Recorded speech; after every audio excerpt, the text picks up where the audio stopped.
Greetings, everybody. Keith here. Hoping everybody's having a good day, enjoying life, living life, loving life. Want to remind everybody hit that like, share, and subscribe button for me, please. There's a PayPal link for anybody who wants to share some love.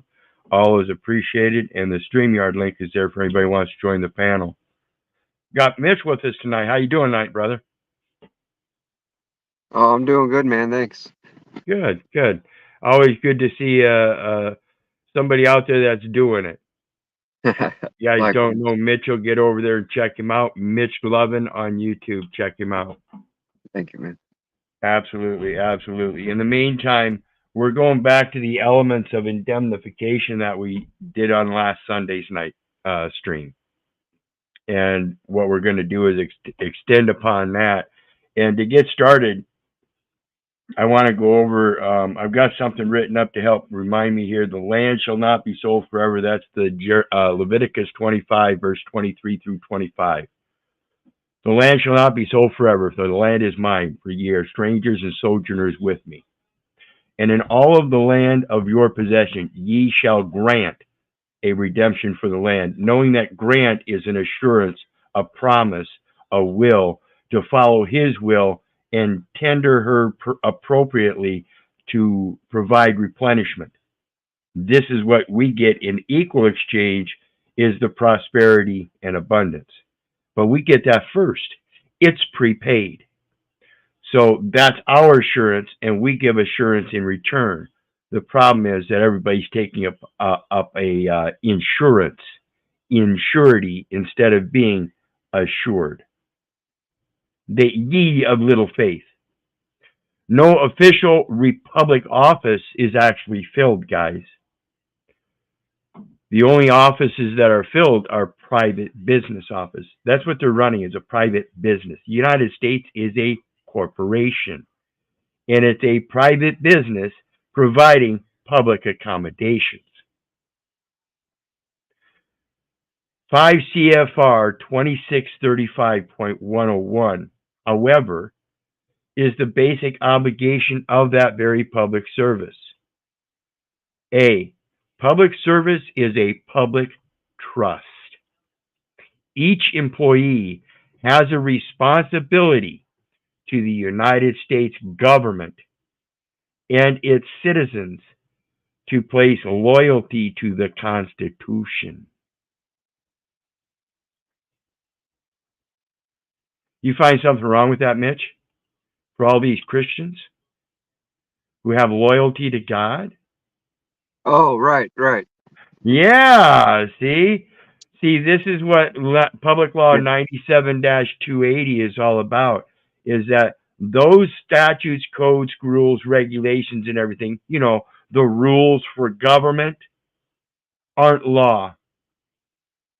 Those are rules for government, and they have to give up loyalty to the Creator to operate in a fictional world and say that they're loyal to that fictional world. So a true office for a republic is something that's done automatically as a public service without being paid. I love my brother. If I see something going on that's causing them harm, damage, or injury, I'm supposed to speak up. I'm not supposed to speak up and represent them only for getting paid. And then if they don't pay me, force them to pay me through other tactics. It's a responsibility, not a business opportunity. Absolutely. There you go. And that's what this country was founded on, is the forefathers went down to the local bar, or maybe they even went to the library, or maybe they went to one of their own estates, as they called them back then, their homes. So the next thing I've got,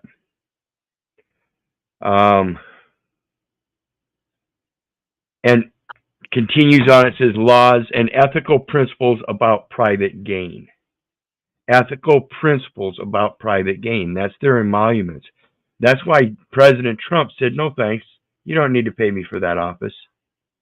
I've already got my own setup. Magistrates are diplomatic channels of notice. A magistrate deals with diplomacy. He deals with assurances insurances, and insurances.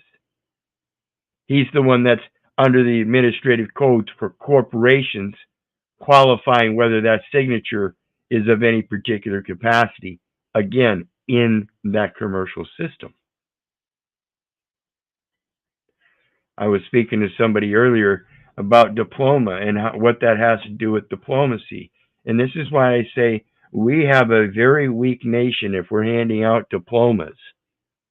And the people that got that diploma don't know what the very term diploma means. Greetings, Russ. How you doing tonight, brother? Good, good, good. Hope everybody else is doing well. Absolutely, absolutely. I So, missed you earlier. I didn't get the notifications again. oh, that one was a spur of the moment one. Oh, okay. Sundays I'm gonna do the 9 o'clock one. And then Monday through Friday I'll do 3, 6, and 9. So back to the thing about diplomacy and being diplomatic about things and getting a diploma and that diplomatic post and diplomatic immunities. I mean, isn't that an extension of a very diploma that you get when you graduate from high school, since it is a derivative or an origin of some sort? I mean, they are relative. So what was the thing about the diploma and then have to get a license, registration, and insurance? If you, through your diploma, are able to assure others, why are you required to ensure and then endorse through signature, which is an amendment to an insurance policy? Where the fuck is the law? See what I'm saying? That's what we have for common law today. Common law is law of contract, which is simply known as a blank piece of paper that you can use as a negotiable instrument. So you better make sure, assure, that the words are true and correct. You keep going around claiming that you're a resident or a citizen or a United States citizen or something like that and don't know the synonymous references such as United States business. Everybody going around saying they're a United States business. Ask the homeless guy if he's a United States citizen. Yeah. Oh, you're a homeless citizen, a homeless United States business. Where the fuck is daddy? Isn't that the United States? Why aren't they taking care of them? Isn't that the way this system is supposedly supposed to work? Daddy's supposed to take care of the kids, and then he grants a business to the kids, and then doesn't teach his kids how to run a business. It doesn't sound like a very smart fucking daddy. A weak nation. I was doing a little research this morning. I got up thinking it was Monday morning. I got up 4 o'clock this morning, but I was looking into some of those brokers again, and I run across a interesting deal. You know, a lot of those brokers are dealing with like Fidelity. A lot of it is Fidelity. But one of the companies was Investment Distributors Inc. And funny enough, they're on Orphanage Road. Wow. And they want to sell the securities. But, they have the CRD and the SEC numbers. So they're actually, and when I looked up what an investment distributor is, what the hell was it? It said they buy those bundles. Yeah, they're pooled investments, bundled investments. They're pooled together, gathered up, bundled. So the next thing along with that, as far as the diplomatic channel of notice, if you're going to go into those courts, again, those are courts of probate, so you express the will. It's to prove the will. So you show them the will, and it should be done and over with.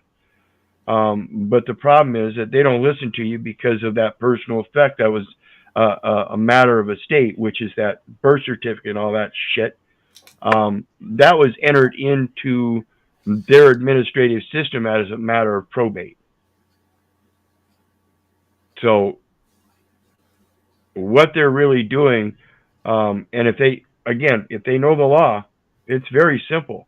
You have zero authority over another man. Period. Is it possible? This is a matter of a foreign entity. He's not even your son. If he were your son, he would have to be underage. But again, once a man turns 18, according to this law, he's no longer a child. He's an adult, and now he's a distinct, separate, foreign entity from his own father and mother, because now he can go out and create his own family. So it's the foreign aspect that we have to remember.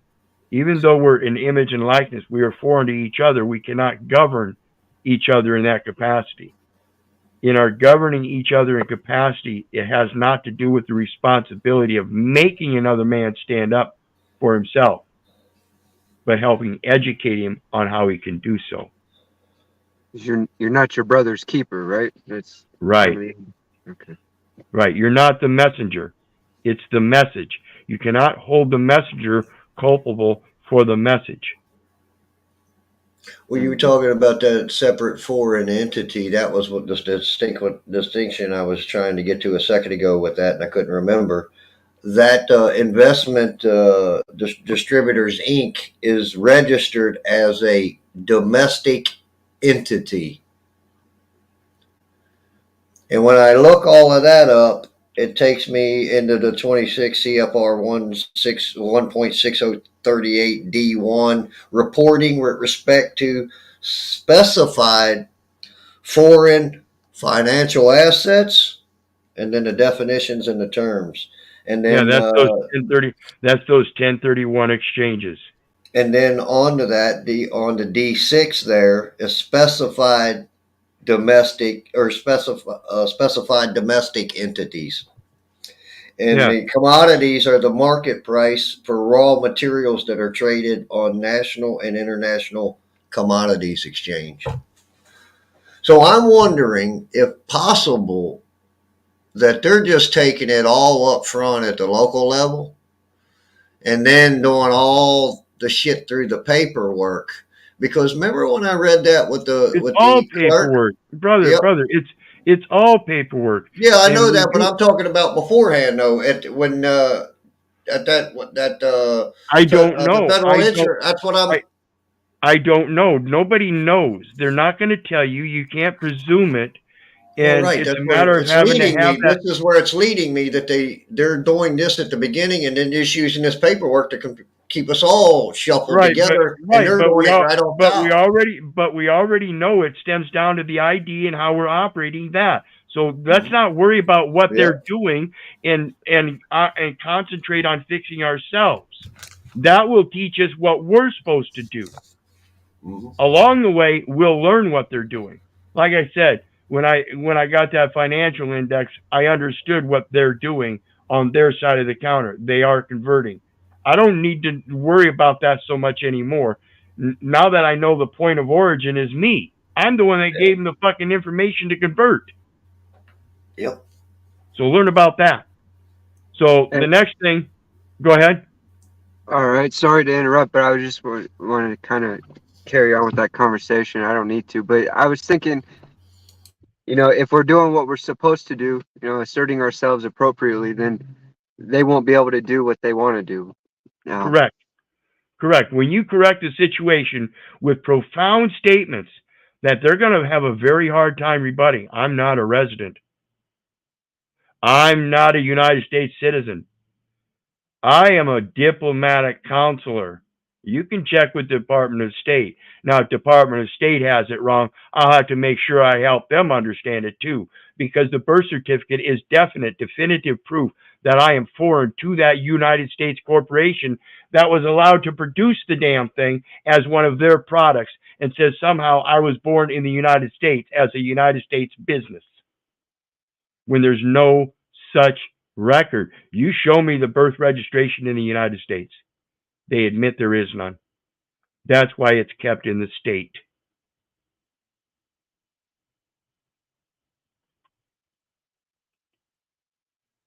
The next one is when it relates to that Foreign Sovereign Immunities Act. Like I said, we're all foreign. Well, what they're doing is they're using those contracts as a minimum state contact, saying that, well, because of this signature, you signed it. Oh, yeah. But you didn't sign in the right capacity, because the presumption sits there that you are a legal representative of a United States business residing in one of the states. So the next thing I have is that we all know that the issue of a military post. What is different? What is the opposing dynamic of a military post but a diplomatic post? You have a military post, and it's Jeremiah 51:31. One post shall run to meet another post, to shew unto the king of, or messenger to messenger, to shew unto the king of Babylon that the city is fallen at the other end. Battle's over. You have military posts. Yeah. People just haven't gotten the message. Military to military is telling you that the war's still on. We're at war. It's a war rant. UCC, those are fucking war rants. Those are confirmed, assured, insured informations. Warranted information. It's insured. So we have to realize what we're doing in that system, and what that is we're giving the wrong assurance. We're assuring the person in surety, and he that hateth suretyship is sure. So assure them. See, Russ dropped off. Let me post the link let me repost the link. I get bad at that sometimes. That way anybody else can come up too. And go ahead and feel free to ask your question, Kay. So the importance here is that, again, if we got a diploma, that's basically essentially a statement, a concept that we can now go out among the world and post our word. In posting our word, even to Facebook, we have to be able to provide the assurance that what we're saying is true, or announce that it's, whatever it is. That's why it's important to run this thing down here. This is just an educational session. I'm using other material that I find all over the internet and in my own life through the books and stuff that continue research on the internet. So it's not just the internet. I've got some very profound pieces of literature here. So it's a matter of getting back to the truth and assuring people that, hey, don't believe me. That's the diplomacy of it, is to believe. If you want to believe yourself, then you need to believe in yourself, and that is by doing the research yourself. Otherwise, you're just believing in me and what I said according to my research. It is not firsthand. You have to have a belief system based on firsthand experience is a knowledge.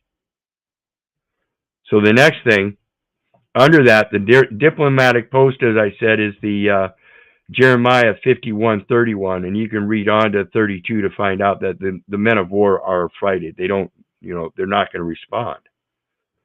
So let's take a look at the Lieber Code. Pull my screen up. As that's the martial law. And it says, the presence of hostile army proclaims its martial law.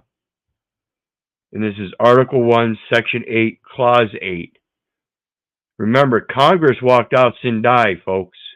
And yet it says in the Constitution, Article 1, Section 8, Clause 14, Congress shall make rules for the government. It doesn't say anything about law. Yet the Constitution is known as the supreme law of the land. And who rides on the land but the admiral and the infantry? And who assigns the maritime captains out on the sea? for the maritime law as opposed to admiralty law, but the admiral. And those are the United States vessels, United States business. And they assigned you a social security number through a state, common law of the land, admiralty, state of Iowa, supposedly. That's not so. That's the Republic. The Republic ceded its jurisdiction to the United States and now operates as a business and not as a republic. You have to fill them offices with people that are willing to do so voluntarily because they have a knowing already. And the people can have full faith in them and their actions and not in the letter of the law, because their actions will show that same spirit. That if the letter of the law needs to be changed to match the spirit of the law so the people can understand it better, then we should do so. Instead, we have a system of attorneys that use legalese and make long, drawn-out, really comprehensive statements that confuse the common man and his simple mind. That's the thing about being double-minded and having all the knowledge and not rightly dividing it so that people with the common knowledge can understand.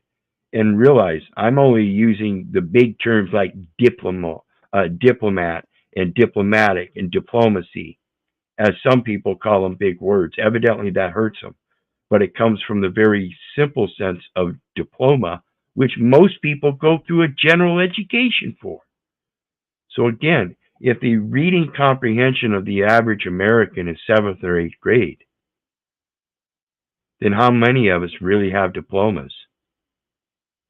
If you can't even understand what diploma means. I mean, that's a 7th or 8th grade reading comprehension to understand that it just simply means to assure, promise that what you're saying is true and correct. Isn't that what we learned when we were kids? Don't lie.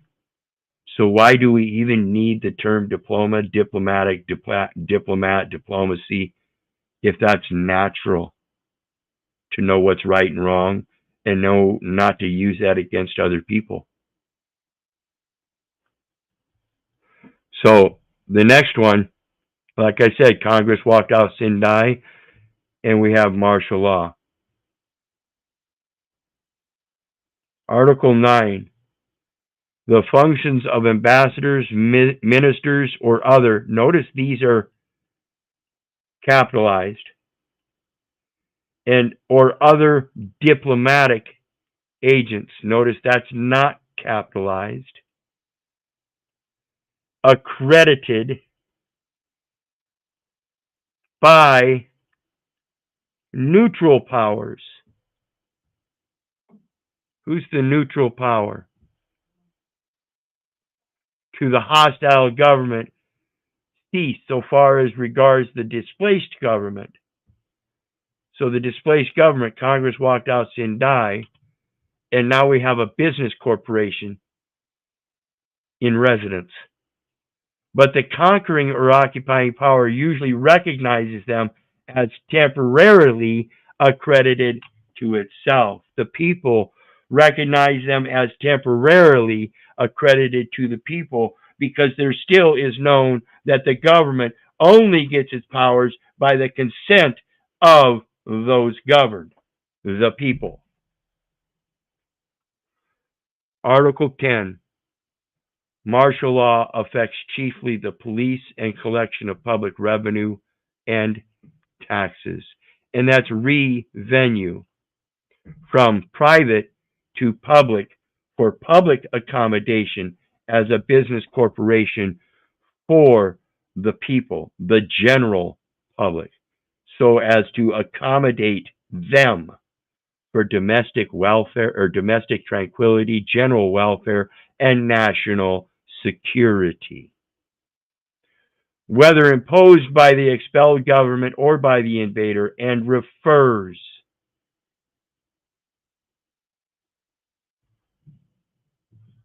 So you mean even the Libra Code, which most people call the martial law, is only a reference to the support and efficiency of the Army, its safety, and the safety of its operation, and not actually a business? You guys know who the militia is? Aren't they the ones that support?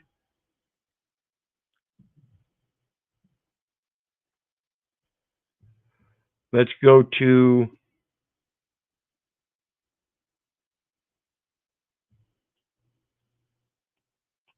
'15. Military necessity admits of all direct destruction of life or limb of armed enemies. Armed enemies. Enemies and armed. Not the Americans. How can the Americans be the enemy? They are the very nationals you're supposed to be protecting. And of other persons whose destruction is incidentally unavoidable in the armed contests of the war. It allows of the capturing of every armed enemy and every enemy of importance to the hostile government, or of peculiar danger to the captor. It allows of all destruction of property and obstruction of the ways and channel of traffic, travel, or communication. You think you got a freedom of speech? You better think again. You got the Word of God in you? You got a whole different attitude. Fuck you and your freedom of speech. And all of withholding of sustenance or means of life from the enemy, of the appropriation of whatever an enemy's country affords necessary for the subsistence and safety of the army, and of such deception as does not involve breaking of good faith, either positively pledged regarding agreements entered into during the war or supposed by the modern law of war to exist. Again, if government makes rules for the government and the Constitution is the supreme law of the land and it is founded on the scriptures, then tell me, what is the law?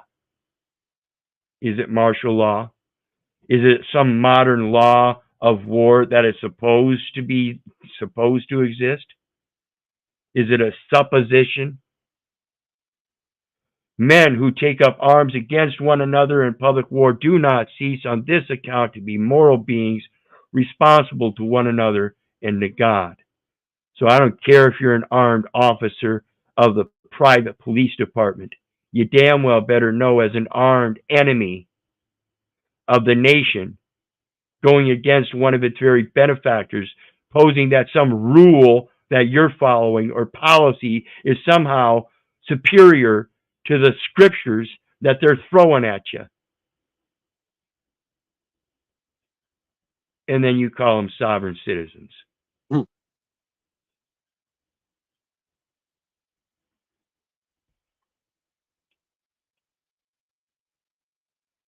38. Private property, unless forfeited by crimes or by offenses of the owner, who is deemed to be the true beneficiary, because it's the beneficiary that's deemed to be the true owner, can be seized only by way of military necessity. Is it because you got butthurt and think you want to issue a traffic citation? Remember Article 10 for the military and its safety? That's who you work for. That's what that identification is. It's a contract with a military government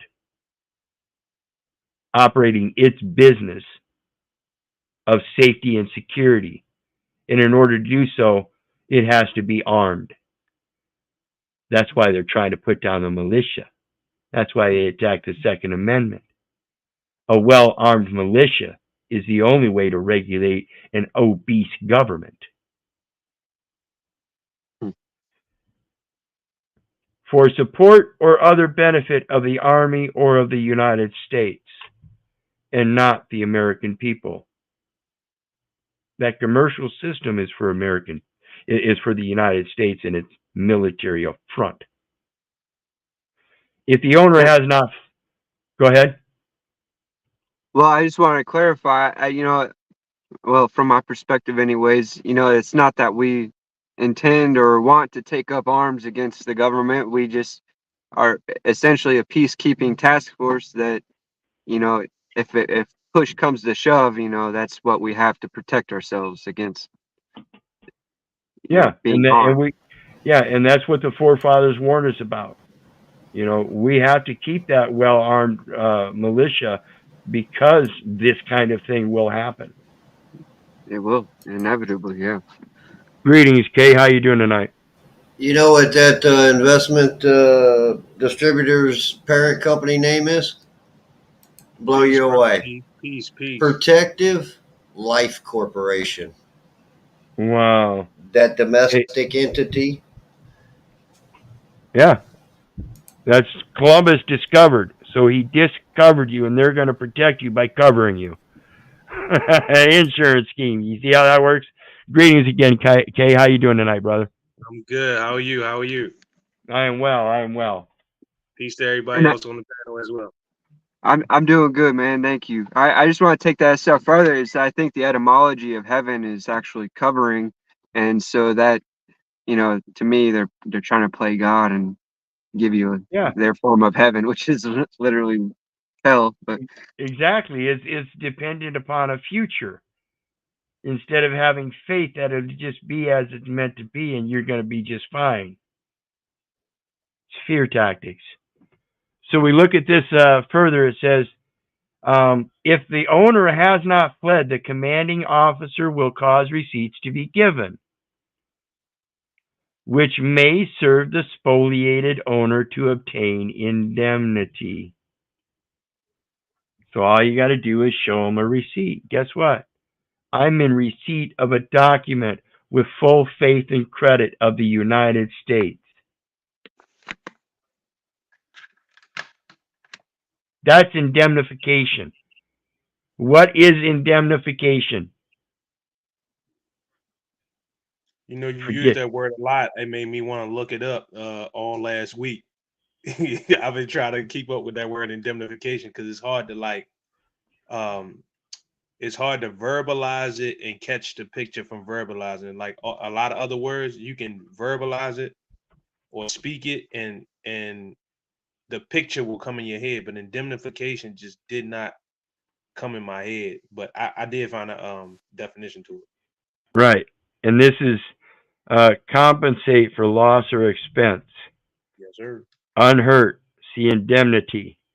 Indemnified, indemnifying. Indemnified formerly meant to save a person from damage or loss, but now much more often means to make good after loss or damage of property. So guess what? In modern usage, when I present the indemnification, it's going to recoup what I've lost, and all I have to do is make a statement of the claim of losses.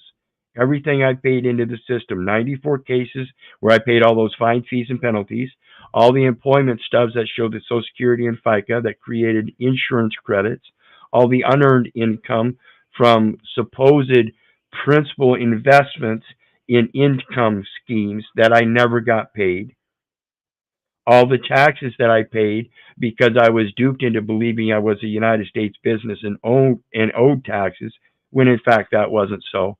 All of it comes back.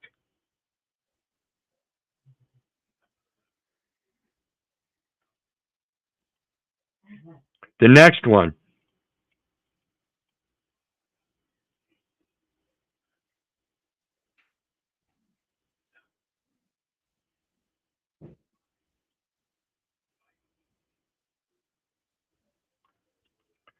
The law of nations knows of no distinction of color, and if an enemy of the United States should enslave and sell any captured persons of their army, you got a selective service number, guys?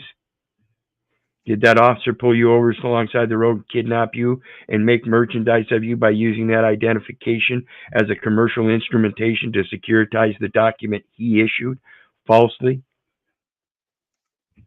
It would be a case of severest retaliation, if not redressed, upon complaint. The United States cannot retaliate by enslavement, therefore death must be the retaliation for this crime against the law of nations. It is international. You are the third-party beneficiary in an international trust providing a corporate military government.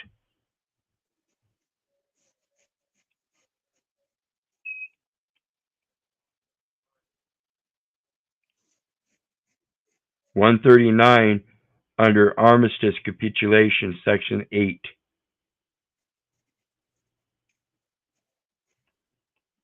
An armistice is binding upon the belligerents from the day of the agreed commencement, but the officers of the armies are responsible from the day only when they receive official information of its existence.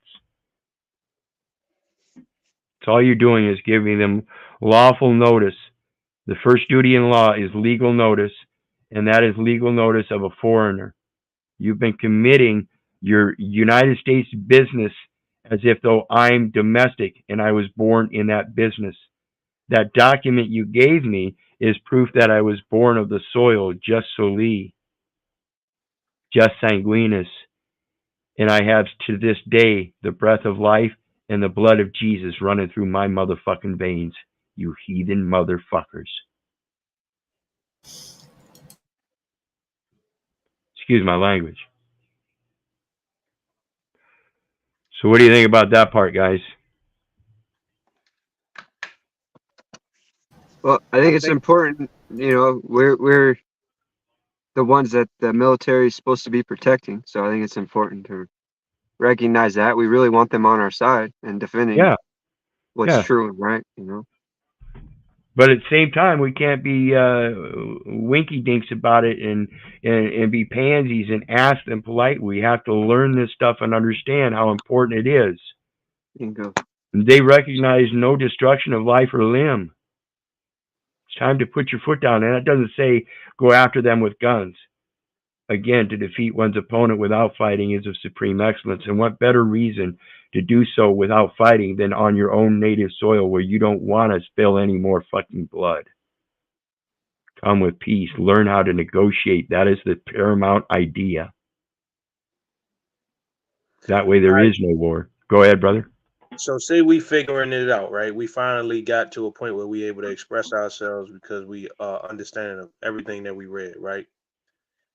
They now operating on a new system, right? And I found this out within a couple of days ago that we are of the knowledge, for those that did read a lot and figure out something, that the way to handle them is through administrative process, right? Well, I worked with a company the other day and they let it be known that they don't even have like a legal department that you can send complaints to via mail. You can only work with this company on the net. So when they broke it down to me, they let it be known that they were a I forgot what they call it. It's like an IT company. It's a new version of an IT company business. They are fintech company. So how do you deal with them in the new realm? Because now you're not going through, you know, like the post office per se. Like, even though you did teach us that we're going through the post office through the email, but how can you make it known? You know what I'm saying? See, look at you, you done read it. Yeah, I love it. I love it. What is financial technology? Fintech. Financial technology, better known as fintech, is used to describe new technology that seeks to improve and automate the delivery and use of financial services. Financial services, finance means settlement, to put an end to. So if I'm going to put an end to it, then I put an end to what? Their babble. I put an end to the war. I'm not in your war. You're coming after a fictional entity that doesn't exist. That's the foundation. They can't find any information on it because it's in private placement and not a vessel out in public. That's the blockchain. You remove everything from that blockchain. That social security number, that's an entrance into their new communication system, which is a conveyance of debt. That's the electronic data. So even the social security number in the internet, it pulls up every last data element that's connected with that social security number. Yes, sir. That's what the blockchain is. And that's what the conversation was about. Because I said, why would I provide you guys with a cell phone number, and why would I provide you with an email, right? When the reality is, if I want to remain private, I would, go through the mails. I'm trying to handle my issue privately. So you guys are not even providing an avenue. So I'm like, how is the U.S. allowing a business to be open without a P.O. box or, like a... This is the new post office. Exactly. I've got my own site, my own domain, .art, and that's where I post. That's my diplomatic post. It's where I assure everybody that what I'm putting on that site, you can research and find out for yourself. And again, that's why I use the copyright from the UPU and their disclaimer saying, hey, I really don't know if this information is really true for you. I know from my firsthand experiences, this is how I interpret it. This is my opinion. Yes, and that's where I was going with it, trying to be able to understand how to express my opinion as opposed to constantly express theirs, because we do a lot of reading of their information, but we don't express ourselves and what we saying and what we mean, considering that we are the heads of all of this. Like you said, we the ones that give the data elements. So if that's the case, when we are giving the data elements, we need to be expressing it correctly, not correctly, but expressing it that it might more so be of understanding from our side as opposed to their side. Right. And when we learn that, we put it in a private placement. This is what I learned with my site. It's a private placement. I don't get any attacks there. None. I don't get those insane emails and shit like you do through Yahoo or Google or anything. And let me tell you, folks, this is the laptop I got here about 7-8 months ago, and the supposed security that came with it is now expired, and it keeps popping up and want me to renew or whatever, and I just say no thanks, and it keeps popping up, but it's no longer active. But understand, it's already secured by the data element or by the structure of the computer itself. As long as you know what you're doing and don't put out bad data elements that can come back and bite you, like saying I'm a United States citizen or I'm a resident, then it's not going to bite you. And so when you come across forms like that, electronic forms like that, they have to give you a phone number so you can call them to give them a different expression, because they can't say that what they're saying is true. If you find a fault in it, then what? Yeah, and that's what they did have. They had a phone number.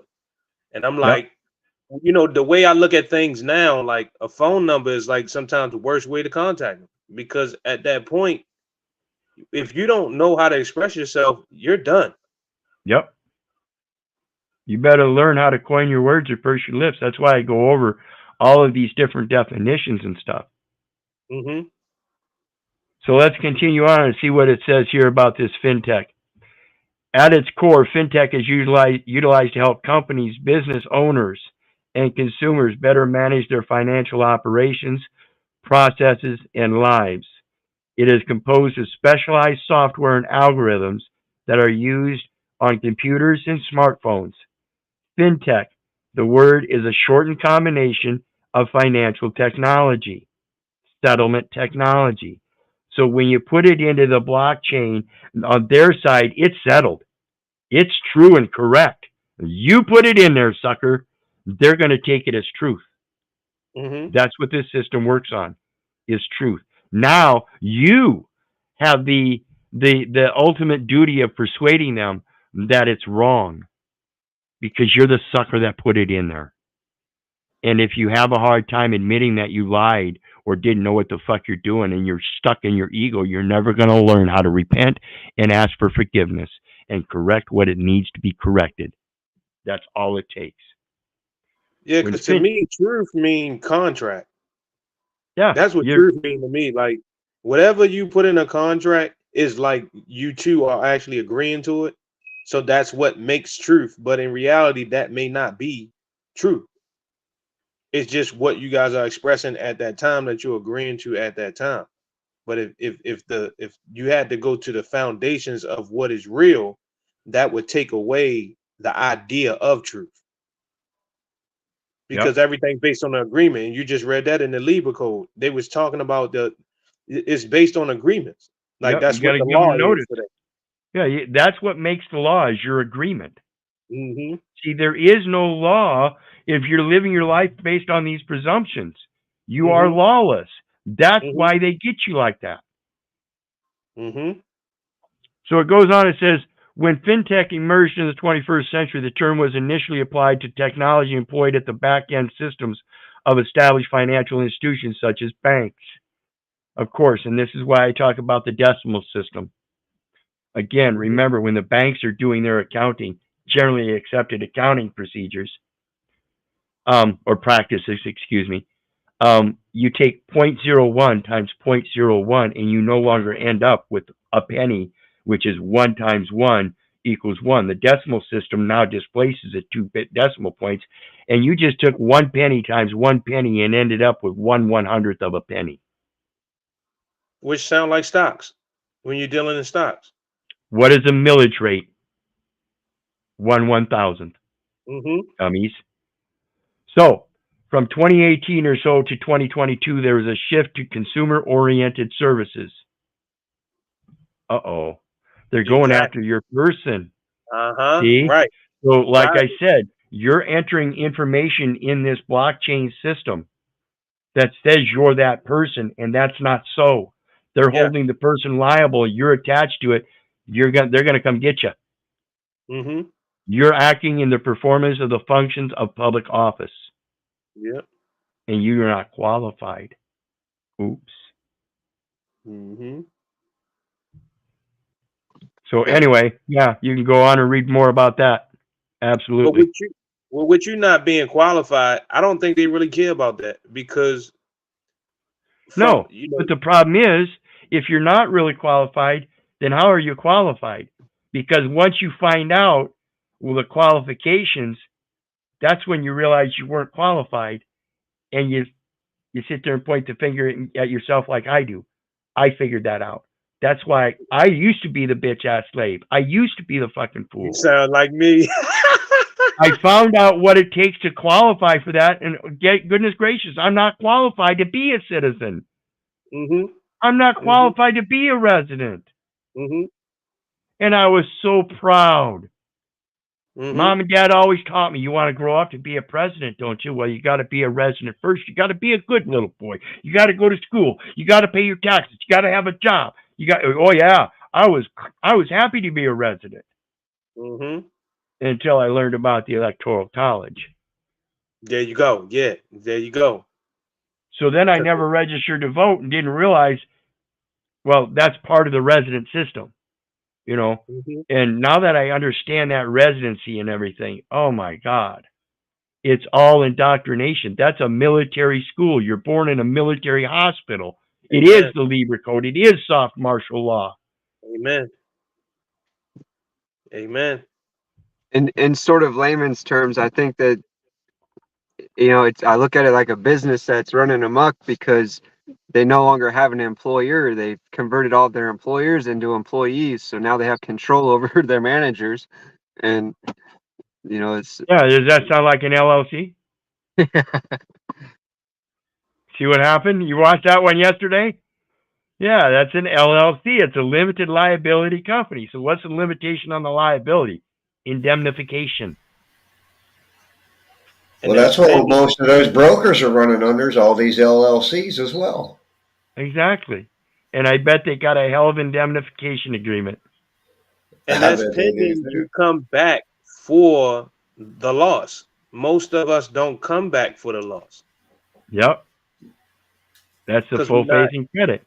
You've got to equalize the full faith and credit so it'll balance out and zero out at the end of the day. Yes, yes. So, oh my goodness.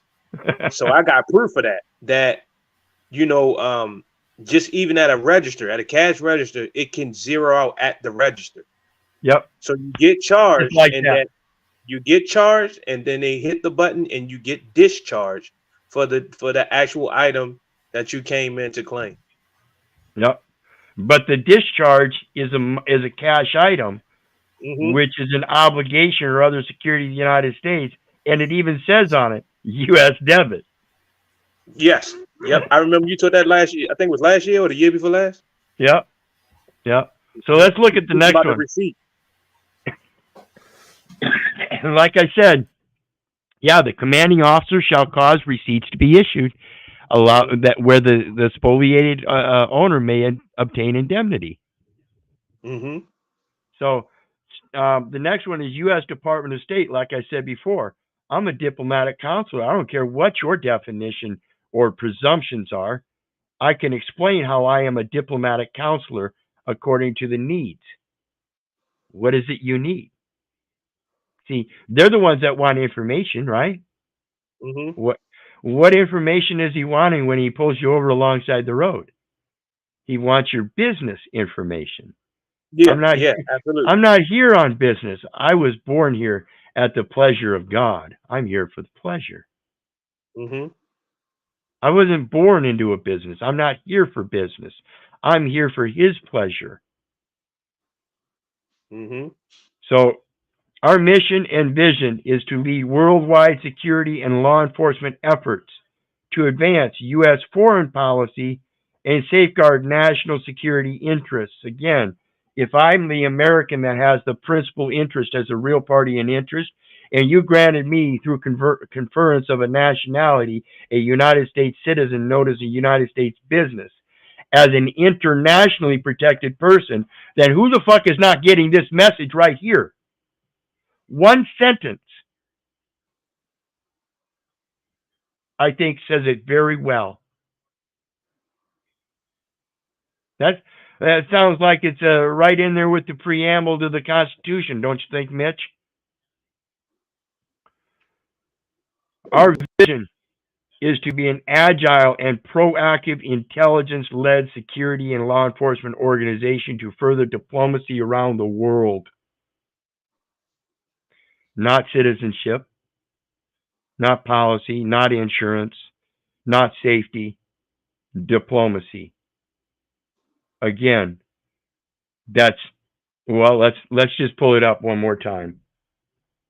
Diplomacy, as it says, because it might even show something different than diplomatic or diploma. The science of formal intercourse between nations through authorized agents. So again, if the diploma says that you're now able to go out upon the world as a foreign entity, intercoursing between nations as an authorized agent, what are you an authorized agent of? See, this is Jeremiah 1:5, not some high school education. See what they did there? They slipped y'all a Mickey and believe that you're supposed to go upon and profit the word of the United States because you're a United States citizen, as a United States business, as a resident of one of the states, authorized as such an agent. You took up upon the wrong agent. You undertook the wrong agency. The art of negotiating and drafting treaties. Contracts. More loosely, transactions and management of international business in general. So what should you be studying the most? Business management in their system. Absolutely. And they don't teach you the first thing about it. Or they make you pay a high fee for it. I didn't. Well, No. Of course you get I gave up payments. Because you understood payment. Payment went Absolutely. its course to duty.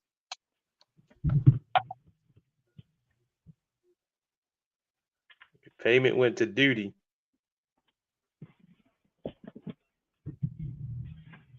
I've got a book here. There it is. Um, That's it right there. let me That's pull it why I up. said the payment aspect of it. They made you pay. You know, when you got to go to class to see get that book. What that book say? You want to know about the law? That says selected statutes, rules, and forms right there for corporations and other business associations, known as partnerships. Right, partner? You a partner, right? You're an ally of the United States, right? You a partner? Yeah, this mutual fund. Absolutely.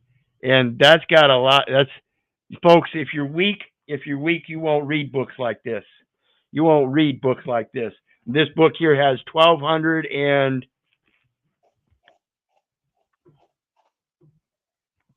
oh, I'm sorry. Not that's the other one there. This one here has 905 pages.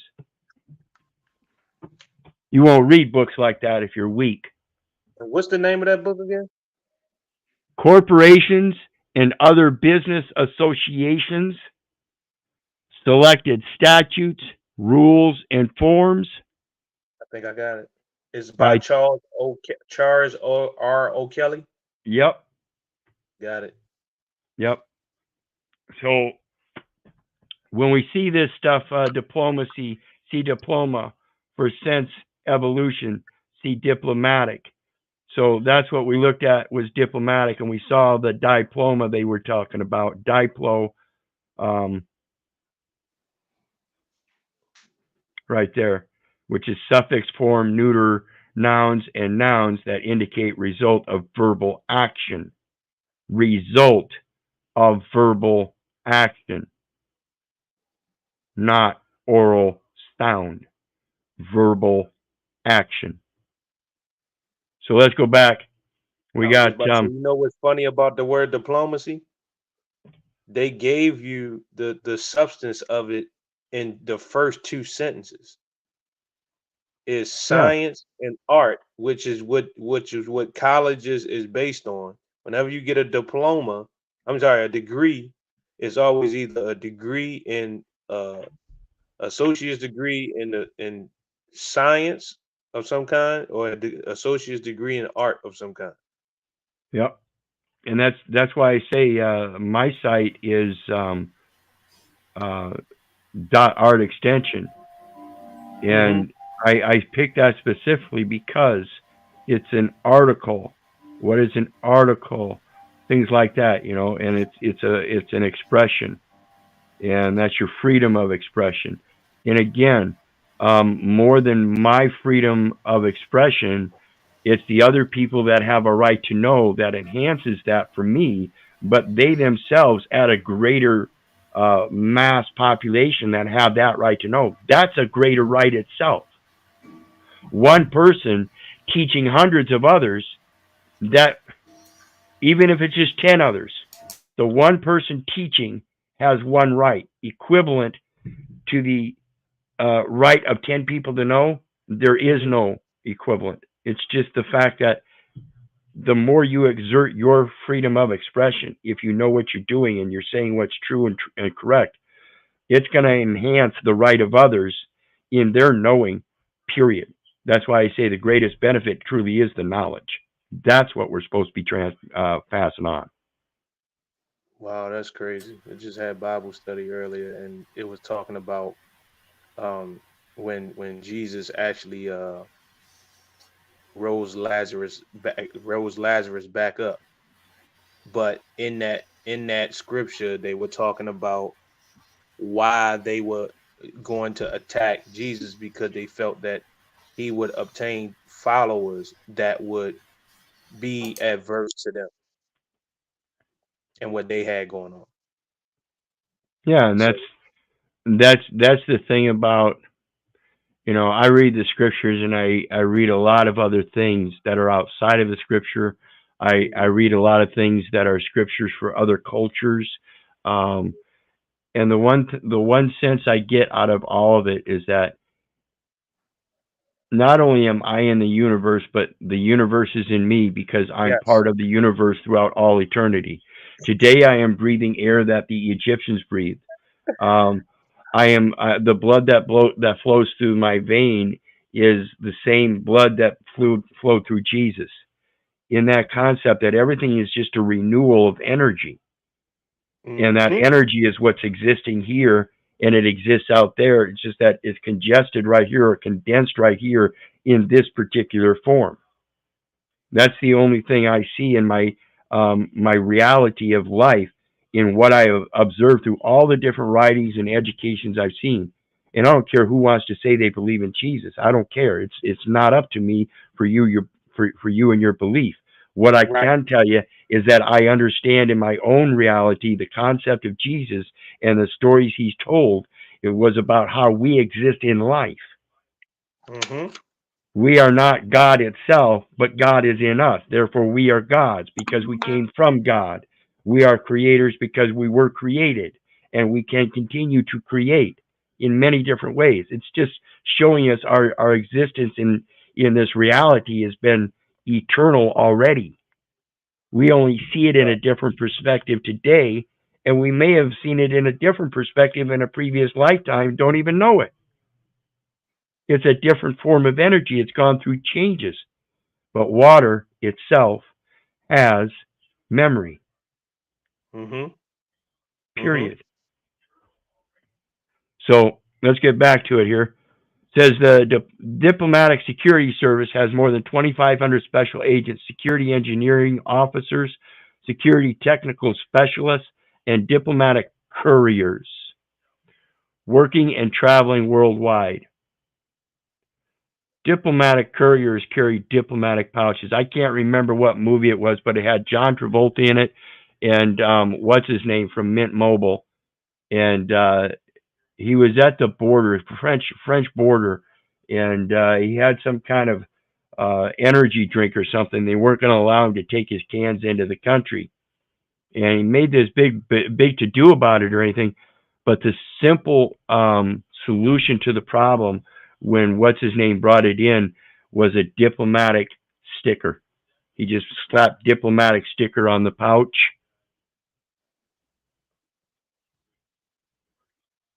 It's diplomatic. It's an assurance. So somebody just came in and put an assurance sticker on it from the customs agency. And see, That's it go back to what you taught years ago, where you was talking about the data elements being ported in, yeah. and you were Yeah, saying like, you have to let them know it's diplomatic. I assure you, nobody did that. mm-hmm. Um, no matter which professional, academic, or personal path you have taken in life, you can turn your unique perspectives and law enforcement, technical, or engineering skills into an exciting public service career. I don't need the career. It is already my public service. I do this freely. That's how we rebuild the republic. Knowledge. That's the true benefit.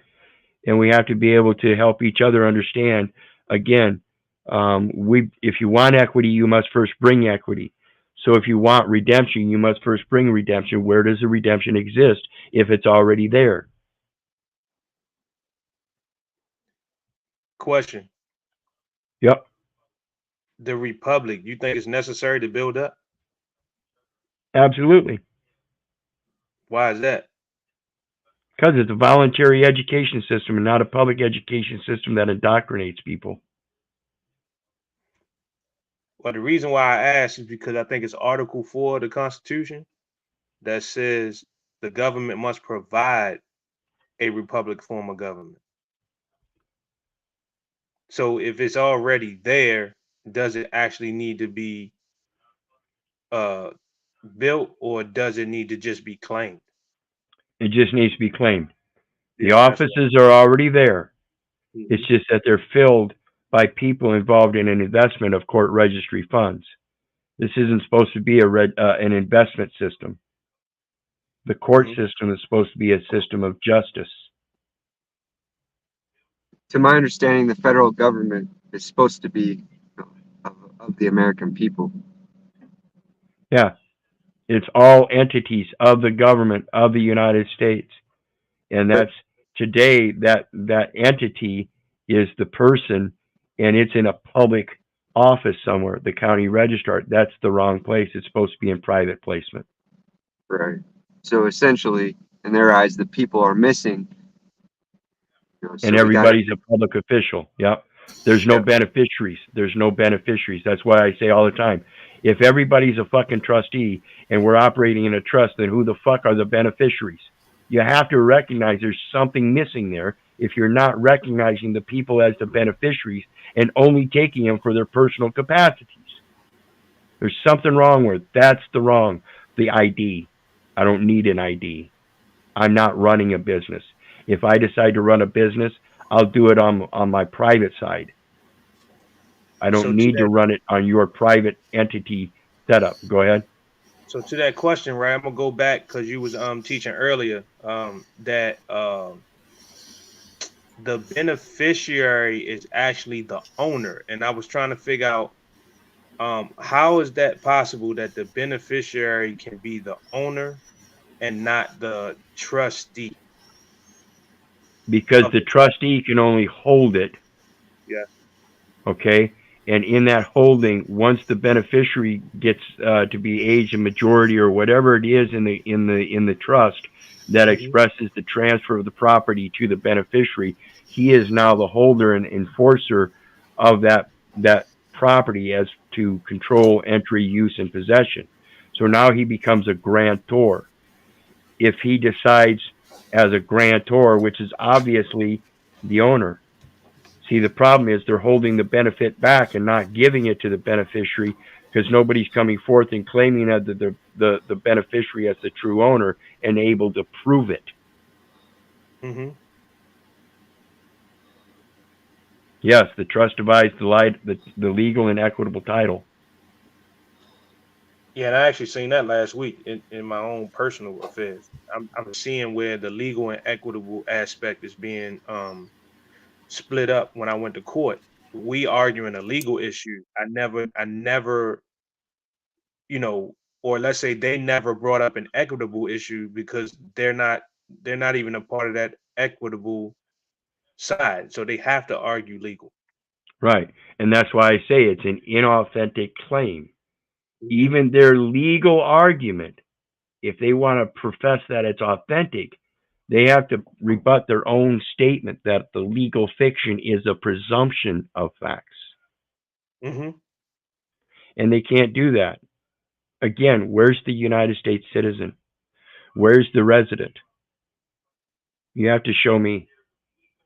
And when you do, I'll point out to the fact that the resident and the United States citizen both have a name and a number, and the individual's name and number identify the record and Hmm. not me. Who's holding that record? The trustee. They are. They holding the record. So who am I? I can only Um, either be the grantee or the beneficiary, right? beneficiary of that record. Got you. I'm both. Yeah, and you know it's crazy because I've been hearing that recently, and then when you said it just today, I definitely got confused because I was for sure like you would be able to like clear up the fact that you can't be both because it's been said, like you said earlier, we're going off of what people say versus what it actually says itself. So you have to do the research for yourself. But Right. upon my research, I basically realized like how can a person be a grantor and a beneficiary because they basically say you can't hold two positions in a trust. You But can Right. hold two, just not all three. So I, just not at the same time. Right. Just not at the same time. You can hold all positions of a trust, just not at the same time. Right, and it Interesting. makes sense because it's fictional. So how can't you? You know, you should be able to Exactly. hold whatever position That's you is. 'cause it's fictional. plenipotentiary. That's plenipotentiary, being able to handle all of your affairs. You have the full powers. You have all powers of a grantor and grantee, trustor and trustee, benefactor and beneficiary. Which goes back to I am that I am. You can be whoever you decide that you want to be in this arrangement. Yep. So let's go back. Grant. As a Mhm. grant, if I'm the grantee, I'm the one that gives the grant. What is a grant? I'm the one Something that allows, permits something, consents to, a prayer, request, etc., assuring, promising, guaranteeing, swearing, confirming, authorizing, and approving. Lord have mercy. Oh snap. Oh my gosh, I was reading on this earlier. It wasn't this word. It was covenant. And it led me back Admit to to be true. Admit to be true. and that word acknowledge. They got acknowledged right beside it. So when you go and get your paper notarized, there's the two entities. Regarded as not requiring proof. So why are they asking for ID?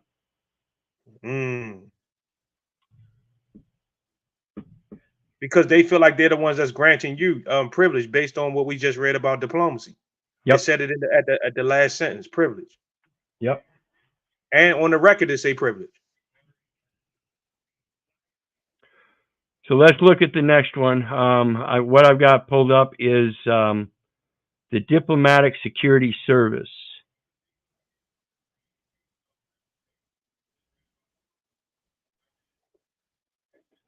Department of State, United States of America. Bureau of Diplomatic Security, U.S. Diplomacy's Global Force. And what did that really actually mean? Because they just said worldwide. So they global and worldwide, it's like a technical difference at this point. Yep. But check this out. It says our mission, the Diplomatic Security, DSS, is the law enforcement and security arm of the U.S. Department of State. DSS bears the core responsibility for providing a safe and secure environment for the conduct of U.S. diplomacy and conducting visa and passport fraud investigations around the world. So they work with Interpol. You can read that in between the line. They have to work with Interpol if they're doing it around the world. That's what that identification is. It's an international identification, guys. If you don't understand that, these are all international communication lines. These aren't created locally. These aren't run locally. These are international communications. Does that mean that you're foreign to me? Absolutely. It means I'm foreign to my companion in the next fucking room, for crying out loud. DSS is a leader in mitigating terrorist threats to U.S. personnel and facilities, mounting international investigations, and generating innovations in cybersecurity and physical security engineering. Protecting people and facilities. U.S. diplomats and their families, as well as Department of State facilities, can be targets for terrorists and international criminals, even at locations that might be considered a low threat. So, if I'm a diplomat because I've got a diploma, which signifies that I'm a diplomat, right? I mean, does that seem reasonable, or am I far-fetching that? Am I the insane one there by making that connection? No. So I could technically describe myself as a diplomat because I, in fact, do have a diploma, right? Yeah. Huh. But that's for the closed mind. They wouldn't qualify your statement because they'd be like, you have to have whatever they say, not realizing that. Well, you would have to understand what this term actually means, like I've been showing here. You would have to be able to assure them that you are of sound mind and can think appropriately and logically to talk further in negotiations of expressing exactly what you conceive as diplomatic. Mm-hmm. I mean, that Mm-hmm. does come from an assurance, right? And it does say, in beginning was the Word, and the Word was with God, and the Word was God. We are all assured about that, correct? Yes, I mean, that sir. is an objective truth there. Yes, sir. Oh, Yes, sir. yeah. See, That's so it. One word. as That's well my as favorite verse. Yeah, as well as Department of State facilities can be targets for terrorists and international criminals, even at the locations that might be considered low threat. So the low threat location, the lowest threat location is where? Right on your fucking doorstep, isn't it? Aren't you Yep. that very diplomat? Not even your doorstep, your phone. But you haven't been professing to be that diplomat. You've been professing to be a resident and a United States citizen and a white collar worker here or a blue collar worker there, all under contract. You've never once expressed your spirituality. Mm-hmm. I U.S. think that takes place just because they don't do it. Because they built their whole thing on spirituality. Like this whole foundation of this is based on religion. That's the first Well, principal that's the thing. foundation. But again, if that's the foundation of the supreme law of the land, and then you ask the people that are serving the supreme law of the land to give up their loyalty to that foundation and place their loyalty to the document, isn't that a displacement of the very foundation and its recognition itself? Absolutely. So ain't that why they can call us enemies? Exactly. What is good? What good is the public law 97-280 proclaiming the year of the Bible so that everybody would know that the foundation of the Constitution is the scriptures? Is that so people might wake up and see that if you give up the loyalty to God, to give up or to profess loyalty to the Constitution, then maybe it's not the people you serve? If you give up your loyalty to God and you profess your loyalty to the people of the Constitution, is No, that what you said? you give loyalty to the Constitution Mm-hmm. and the scriptures. Oh no, I think I missed that last Is part. If you give is up the your loyalty to God, Constitution true? Is the Constitution true objectively, or is the Bible true objectively? the Bible will be true objectively. So if you give up your loyalty to truth, the objective truth, Mm-hmm. to a false relational truth, how are you relating to truth itself? I mean, you not, but I still haven't been able to, like. I know this might sound like off base, but it's not to me. I haven't been able to tie the understanding of a lie to the word libel. I'm like under this impression that libel and liar is like in the same context, and that would if I could tie those two together, I think that would make the point. Because how do you consider somebody to be a liar? You know what I mean? Like it's like no real context. Just like the word lawyer, there's a liar, because if you look at the terminology, again, this is why I expressed the synonym thing the other day. Hmm. When you look at the synonyms for liable, you find Hmm. responsible, legally responsible, accountable, answerable, chargeable, Hmm. Hmm. blameworthy, at fault, culpable, subject, guilty, faulty, censurable, opposite, exempt, and unaccountable. Hmm. So when you're telling an account, what is the accounting? When you're telling the account, what is the accounting? Yeah, that's hard to figure It's out. liable. Depending on the words you use, you can lie in those words. Okay, got you. All right, I got you. Makes sense. So look for the words, look for the lie in the words, rightly dividing the words of truth. So what So about the word libel or libel, like Libel? I believe that's what it is. Let me look it up. libel, Yeah, that's a word that describes like like a treasonous act, right? well, it's slander is spoken and libel is written, I believe. It A says a published, published right, false statement. published false statement. So slander is the spoken word that isn't published. I can sit here and call you names and da da da da. But if I publish that name in something and relate it to you and it defames your character, that's libel. So that's what I'm saying. Like liable and libel they're not connected. I'm assuming them to be connected. Sure it is. Sure it is. Because of that li. Right. It's a lie. It's a false statement. What is an accounting but liable? So is a man bound by his word? He should be. He is. That's what the scripture says. So John why 1:4. are they holding you accountable to numbers? You said is a man accountable for his words, so why are they holding you accountable for your numbers? Yep. That's the art. The numbers is actually the art aspect. Exactly. So if we subscribe to that art, then that science actually held true for them. And now they can hold you liable.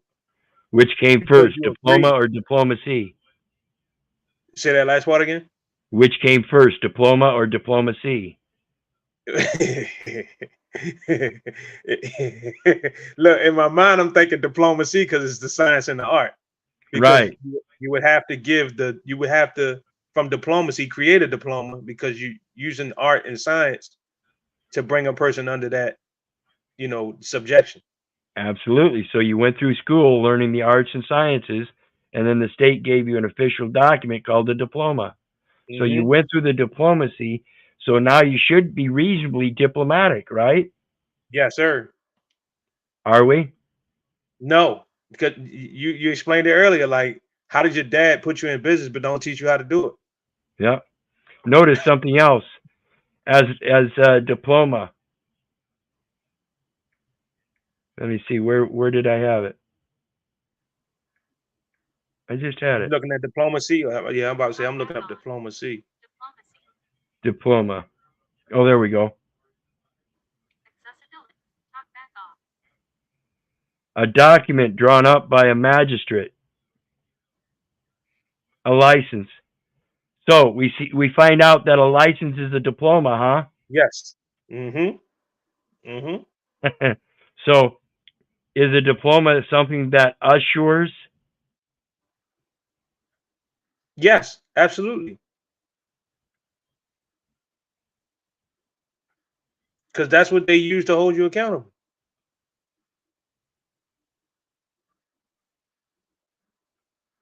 Diplomacy as a noun, the science of formal intercourse between nations through authorized agents. And when you grant that information and assure them that that information is true and correct, and they find out that you're not a United States citizen, what then? They get upset because they feel like they might have lost somebody. Yeah. You were supposed to take on that duty. You handed them a license, didn't know the first fucking thing about how to run that business. And see, in diplomacy, it say at the bottom, right? In diplomacy, it's a official document conferring a privilege. So the transaction it took you from the grantor to like the trustee, I would say. Yeah. And then they became the grantor and then give you the privilege, and then became also the beneficiary of that transaction. Yeah. They're taking dibs on both ends. You granted it, okay. It's for the beneficiary, but he doesn't know any better. He just gave it to me. Yes, that's in the I don't know if it's called like the maxims of law. What you don't know is a benefit to he who knows. Yep. So if you don't correct the record, that's where the unjust enrichment comes in, I guess, right? Right. It's sitting there in the record, and they get to make money off of investments of certain transactions. And then when the investment is over, it goes into a fund abandoned, and nobody comes forth and claims it. Whereas if you make that claim on that birth certificate first before they can start doing all those investments, it prevents that, and you still have the basis of full faith and credit. Oh, no man, anything. So now why would we call it unjust enrichment if it's actually just because it's based on the fact that we didn't know? Whatever we didn't have knowledge on, we didn't have the ability to argue. Because they did. Just because we don't know doesn't mean it's unjust. We just don't know, and therefore we don't know it's unjust. Those that do know and do know it's unjust, still doing it, it's unjust. Says the But don't main they keep modern everything? My bad. Go ahead. My bad. Sorry. the main modern use is a specialized one. Okay? A writing under seal from competent authority conferring some honor or privilege. It is. Now, that writing under seal from the governor and the registrar gives full faith and credit. A writing under seal from competent authority conferring some honor or privilege. Now, they conferred a nationality of a United States citizen upon enumeration at birth. Now, I am holding that United States citizen. It is conferring some honor or privilege, and the seal on it shows the privilege is full faith and credit of this fiat currency system to deal with their money. And my talent is God's money, and that is the true benefit, the knowledge. That's where your money always comes from, is the knowledge of a thing, to know its value. So the next one, going back to it, U.S. embassies, consulates, and personnel overseas have been targeted by gunmen, terrorists, rockets, mortars, complex assaults, truck bombs, criminals, and violent mobs. While Americans here locally on this national soil are attacked by threats, duress, and coercion, and illicit commercial activities under administration of private companies. But according to the law of nations, that's doable. Right. And that's what people need to understand. It's the military that's hiring, as a business itself, other private entities to extend its rules and stuff for them and their purposes, and you're falling right into it. Martial law chiefly affects the collection of the police and collection of public revenue and taxes. Are you paying private revenue and taxes? No, you can't. There is no such thing. Exactly. It's only public. So, the Diplomatic Security Service protects U.S. interests. As an American, is that a U.S. interest superior to all else?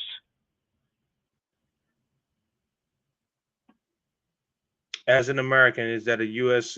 interest of all else? Superior to all else.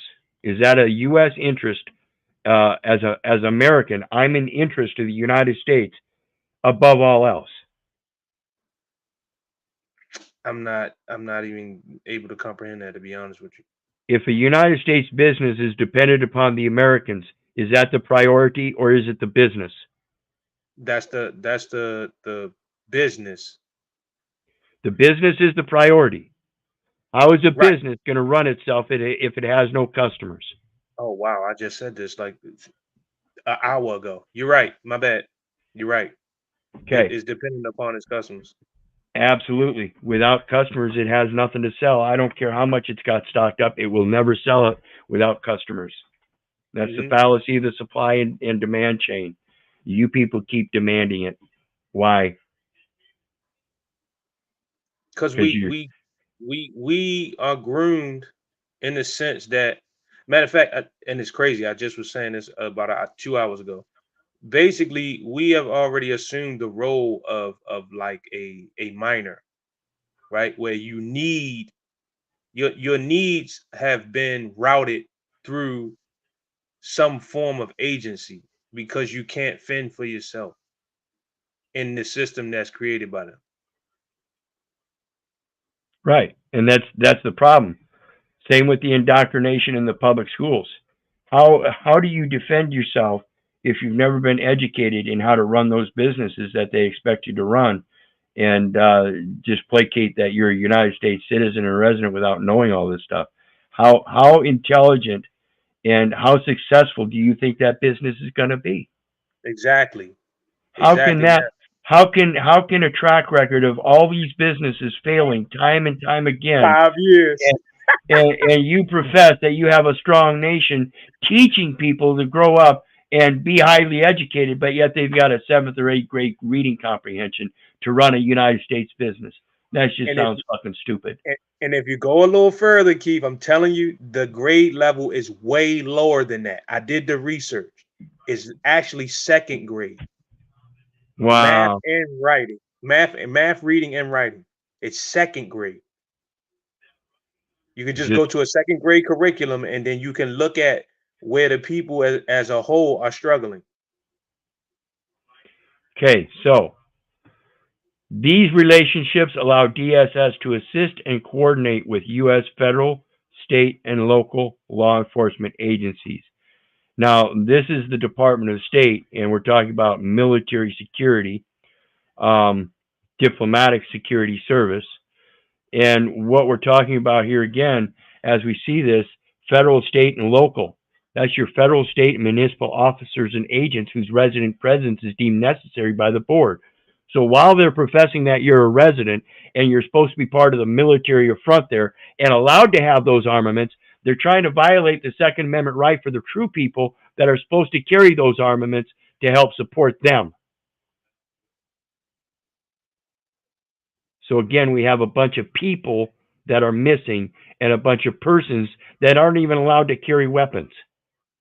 It's fucking idiotic. This includes locating fugitives from justice, identifying criminal evidence in support of U.S. prosecutors, and providing support to law enforcement in both the United States and abroad. And remember, the United States is located in Washington, D.C. Top diplomatic couriers prepare classified and sensitive air cargo for shipment from Washington, D.C. to U.S. diplomatic facilities overseas. So it is a postal issue there as well. Which again, this right here, this illustration is the reason why it would be hard for the average person to see what you were saying about the diploma. Because they're giving you an image of what it looks like instead of showing you the many different forms that it can take on. Right. And that is, let me show you here, 15 U.S. Code 4724. Trade shows. That license is showing your trade. It's a diploma telling them that you are assuring them the information to be true and correct, that you're a United States citizen, a local resident running a business. I even got one in my backpack right now. A corporation, partnership, or other association created under the laws of the United States or of any state, or a foreign corporation, partnership, or other association. Notice this is all lowercase, folks. 15, so it's very 27, 47, 24. And the term small business means any small business. Concern. Is it concerning that you have an ID professing that you're running some kind of business when you aren't? No, not at all. I'm just going to keep on saying I'm a United States citizen and a resident.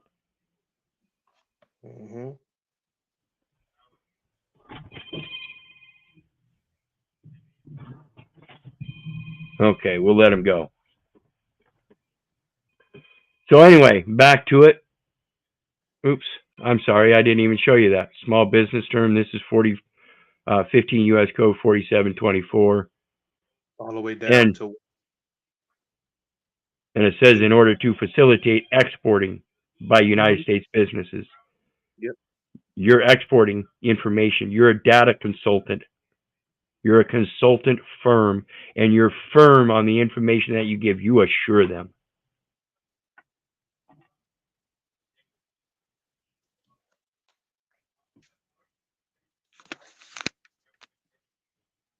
So, a mobile video system specialist and 2 security engineering officers discussed temporary placement of a video surveillance camera near the United Nations headquarters in New York during UN General Assembly. General Assembly. That's describing what's going on in that picture. It says DSS coordinates U.S. government agencies supporting international special security events abroad. DSS leads the International Security Event Group. Are those security events like wars? I wonder. Huh? Are they the main war machine? Which coordinates security? I'm just questioning, of course. Law enforcement and intelligence support. That's why it's important to have a better intellect. I have a knowing and stop believing the bullshit. Including major athletic events and summits. I got a Diplomat. question. Go ahead. The UN General Assembly. Do you see the religion right there? Point it out. Point it out.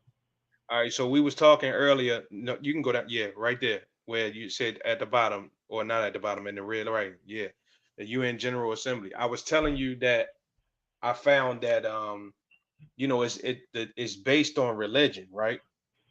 So probably about 3 weeks ago, I was in church and I opened up the dictionary looking up the definition for the word church, and it lead back to the word assembly. Yeah, it's where people gather. Lord have mercy.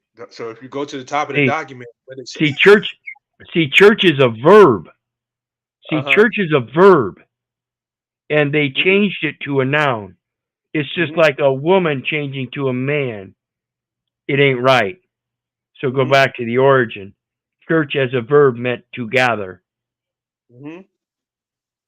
So in this gathering, right, if they're protecting what they would say is themselves or the people of their religion, then in that context, everything they doing is correct.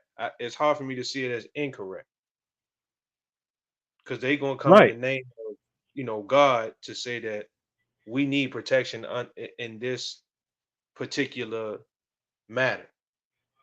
Yeah, and that's the birth certificate is given full faith and credit, and it's a protection order. It's an internationally protected person. It's already there. It's a matter of learning how to use it. Right now, they're using it in public. It's on the public record, and it merely needs to be moved. Expenses incidental to transfer of title to the agency. Expenses incidental to transfer of title to the United States. Expenses incidental to transfer of title to the United States Postal Service. Seems simple to me, but it's a matter of getting other people to understand it the way I see it, and a lot of these public officials don't want to because they've already got too much to do. They don't have time to research and learn more. They've got a job to do. Yeah. I was at a business the other day, and they told me what I couldn't do, and I said, "Can you do me a favor? Because I read the policy before I got here. Can you tell me where it's at in the policy so I can know that I may have misread what I was reading?" They said, "I don't know where it's at." So how can you enforce something you don't know? Absolutely, exactly. See, and that's the problem. They profess they know the law, but they can't cite it. So they're just going to go ahead and write you the citation, and then you just have to talk to the judge in court. Well, then when you get to the judge in court, you start citing the law. Oh no, that doesn't apply. That doesn't apply. That doesn't apply. So you learn what applies and what doesn't. And very simply, the resident doesn't apply. It was misapplied. It was an inauthentic claim.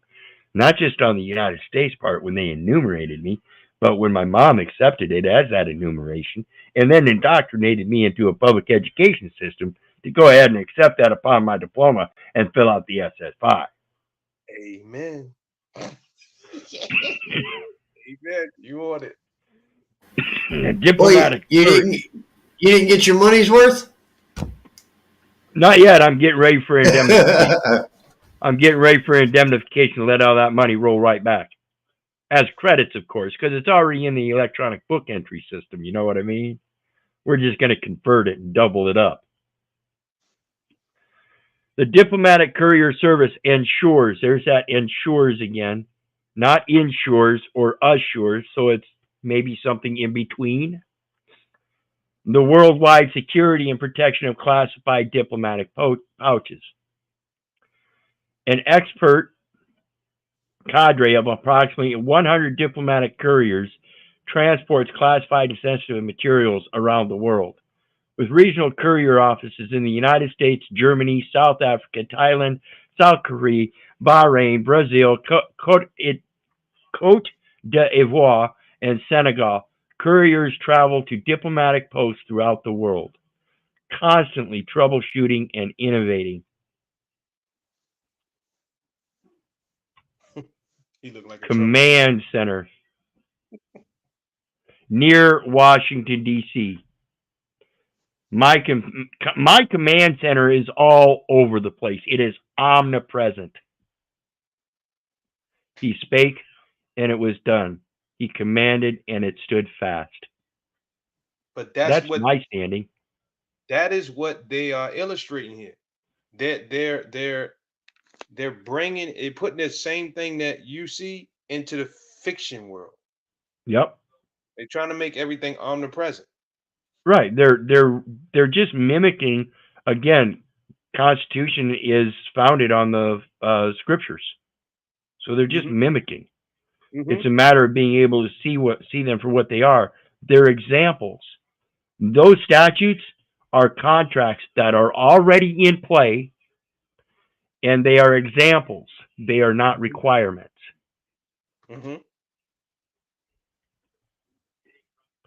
So let's take a look at the next one. I've got something else here.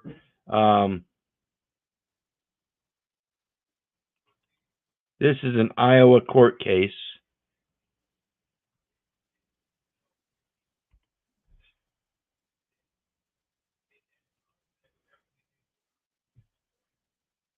Order regarding deposit of court registry investment funds. Okay? Like I said, everything's in the wrong place. It needs to be put in the proper place. And it certainly isn't in the hands of these fucking local yokels. Not the ones that have it. Not the public record. United States Bankruptcy Court, Southern District of Iowa, General Order 2016-1, order regarding deposit and investment of registry funds. The court has determined that it is necessary to adopt local procedures to ensure uniformity in deposit and investment of funds in the court registry. It is ordered that the following shall govern the receipt, deposit, and investment of registry funds. So I've got a financial index that shows that they used my name, the last name, and converted it to a firm name, and the social security number and converted it to an obligor number. That's what I'm in receipt of. That means the deposit that I made was converted in a different market for a different price. Receipt of funds. No money shall be sent to the court or its officers for deposit in the court's registry without a court order signed by the presiding judge in the case or the proceeding. So you have a court order that has to come with the court clerk's issue. So those are two elements, and then you have to have a signatory along with that judge and the clerk. That's now three when you go pick up that money, you know they stamp out the judge's signature. Yeah, that's what I just getting ready to say. There's three signatures, but they stamp the one out. That's that all mark. It tells us about the position of the names on documents and who's is superseding, and what happens when they stamp one out. I wasn't sure because I was thinking in the sense of canceling a stamp. That's what I was thinking. That's the all mark in the court government office publishing styles manual. It says the party making the deposit or transferring funds to the court's registry shall serve the order permitting the deposit or transfer on the clerk of court. The party making the deposit. That's you. or transferring funds. That's you. You're transferring, okay? You're performing those acts, and that's what they're calling them. Funds to the court's registry shall, a future tense word, serve the order permitting the deposit or transfer on the clerk of court. Did you serve the order? Again, are you a process server? You're not supposed to be in those courts, folks. All this word says you're doing things wrong. You're not supposed to be doing that. The party making the deposit or transferring funds. Are you using Federal Reserve notes to go down to that courthouse and pay fines? Are they, as clerk of courts, taking those Federal Reserve notes? Are they Federal Reserve agents, or are they clerks of the court? They can be qualified as a Federal Reserve agent, correct? I don't know. I believe so. If they are, they're qualifying as a clerk. And again, if it's only Federal Reserve transfer agents that are allowed to use those and advance them to each other, then aren't they, in fact, if they are registered or subscribed as a transfer agent of the Federal Reserve, aren't they taking me as a transfer agent as well and not informing me of that and saying, hey, you're violating the Federal Reserve Code? Yeah, the same way they're doing you with securities. Exactly. They doing the same thing. They're doing a securities exchange, and they're not letting you know that what you're doing is securitizing your assets. If I'm saying it correctly. Well, if I think the clerks probably don't even know what they're doing, and I believe they're dealing with the clearing, what they're calling a clearing agency, which is what that Chicago Board of Options Exchange is, and it's also a trading, and it's also a domestic entity. And I believe they're working with the commission, which is the local government under the SS-16. Absolutely. It's kind of where I'm at with it right now, and I mean I'm all up in this. Listen, they absolutely have to work with the upper arms because it's a foreign trade zone that's been granted from a greater power. That's all it is. So if the United States has the zoning improvement plan with the Postal Service, and they're the ones granting the foreign trade zone to the states who ceded their jurisdiction, and then the states are granting their the trade zones to the counties, who then turn around and grant a trade zone to the municipalities. It's all just a grant of trade zones, assuring they can trade, and it's all in surety. When you are being presenting, or when you are presenting that document, you are being put in the capacity of a surety, as if though you're the one performing the functions of public office, because that's the definition, performing the functions. You're acting just like it. You haven't qualified that you are. You don't have any degree or anything, but it sure looks like you're a banker because you're making deposits. You're accepting deposits. You're writing checks. You're cashing checks. You're not supposed to. That's mammon. He's no respecter of person. You need to find a different way to make your exchanges. So can I ask this question? Wasn't it you that taught that the definition to the word muscle was some years ago? You remember that? We looked up the etymology to the word muscle. Muscle is again, that's that intangible, right? It's an intangible thought that contracts something. Yeah, so that's what you were saying about the it's bringing, right. Anytime you bring something into reality, even your motions, it's a contract.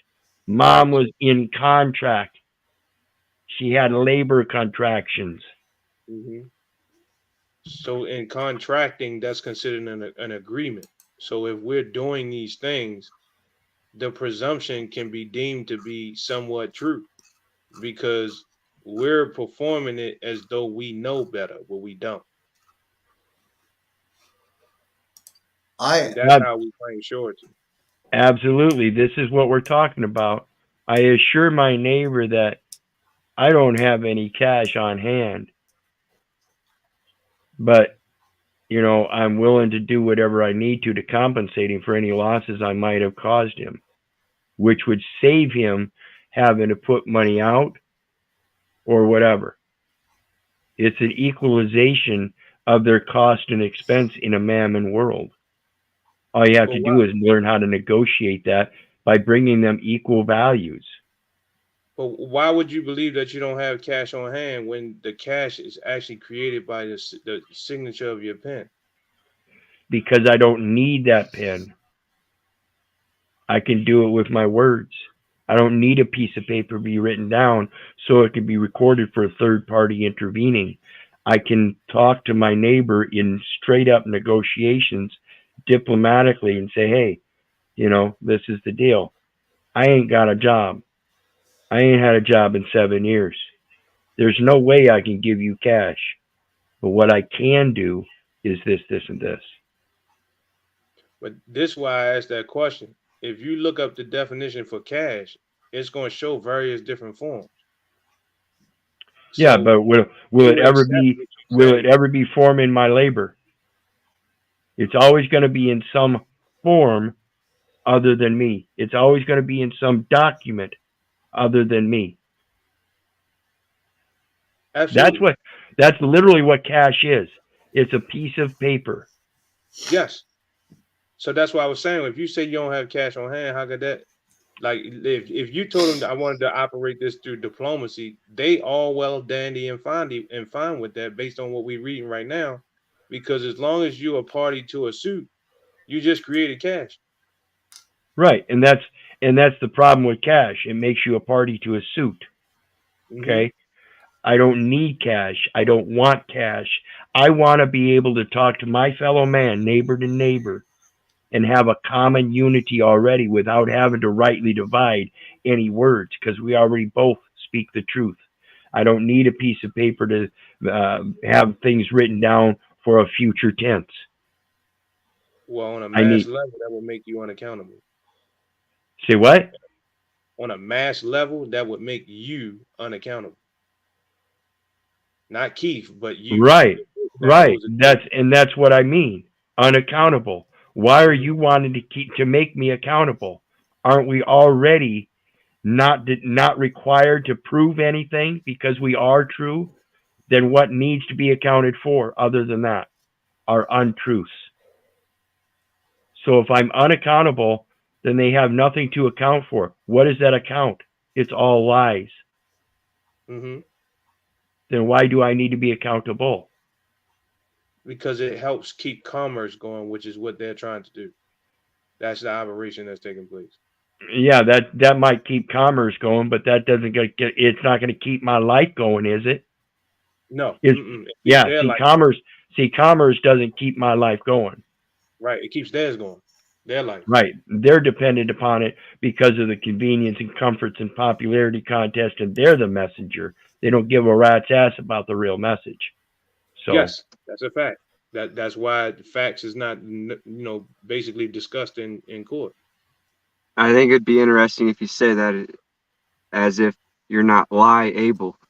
That's interesting. Well, it would exactly. seem I'm unliable. I am You can't lie. unliable. You just Right. it would pure seem full of truth. these clearing agencies that are that are registered with the commission, they're payment clearing settlements under supervision under 12 USC 5465, and under that supervision, it says such unit is under the direct supervision of an officer or officers designated by the board of directors of the bank as responsible for the day-to-day conduct of the bank's municipal advisory activities. Yep. And so again, when we're looking at all these documents that we're signing throughout our life, all we're doing is pushing commerce. We're not living.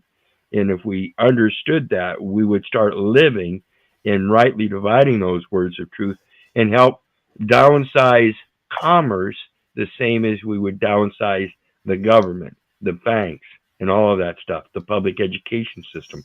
Those are obese, gluttonous monsters of convenience and popularity.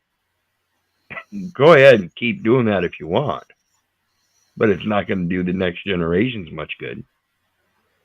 It's going to induct them into that same indoctrination. Unless provided for elsewhere in this order, all monies ordered to be paid to the court or received by its officers in any case pending or adjudicated shall be deposited with the Treasurer of the United States.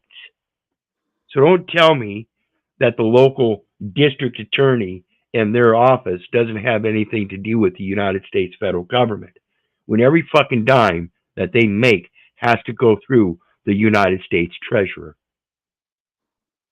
In the name of the credit of this court, pursuant to 28 U.S.C. 2041, through depositories designated by the Treasury to accept such deposits on its behalf. The clerks. There you go. They're depositories designated to collect such things on behalf of the Treasurer of the United States. Is the Treasurer of the United States part of that Federal Reserve system? Yep. So that tells us that local court is part of the Federal Reserve system. And when you take that ID in there as a municipal resident, you are deemed to be part of that Federal Reserve system. It seems like they're laying the presumption that you're a Federal Reserve transfer agent. Seems to seem like they're laying down the presentation that you're also an insurance agent. Seems to say that they're also saying that you're a trustee, a surety, and all these liable parties. And it sounds to me like that's all libel. Isn't that right? Yeah, but in a way, I'm seeing it like the opposite, right? I'm saying that if you in a Transmitting position like this, utility. yes, I'm saying that if you in a position like this, why not complete the transaction? Well, that's what I'm saying. The completion of the transaction isn't the taking upon of a title, license, registration, or anything like that. It's taking upon the entitlement of the document of title under full faith and credit and putting it in a private placement. Even the scripture tells us to pray in private. Mm-hmm. So we should place that prayer in private. Investment of registry funds, where by order of the court, funds on deposit with the court are to be placed in some form of interest-bearing account or invested in a court-approved interest-bearing instrument in accordance with Rule 67 of the Federal Rules of Civil Procedure. The court registry investment system administered by the Administrative Office of the United States Courts under 28 U.S.C. 2045 shall be the only investment mechanism authorized. Okay? Administrative Office of the United States. Now, you can suck my nuts when I tell you that the office of the Administrative Office of the United States is going to concur that we are the creditor in every case where the state comes and names us as a defendant. Form AO 430. I remember that form from years ago.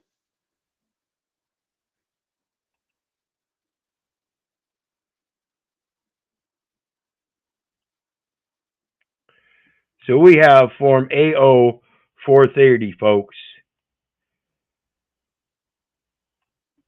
AO 430, Administrative Office of the United States Courts. It's not on the screen. Not sure if you're trying to show it. There it is.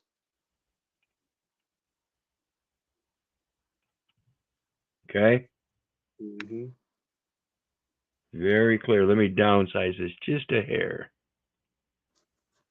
Okay. So we see here it says type of proceeding, and right below it says plaintiff, debtor, other, government. This is all in one box, so you get a choice, and you can click on one of these boxes. But one of these boxes, being in here with these other boxes, is of like kind. They all debtors.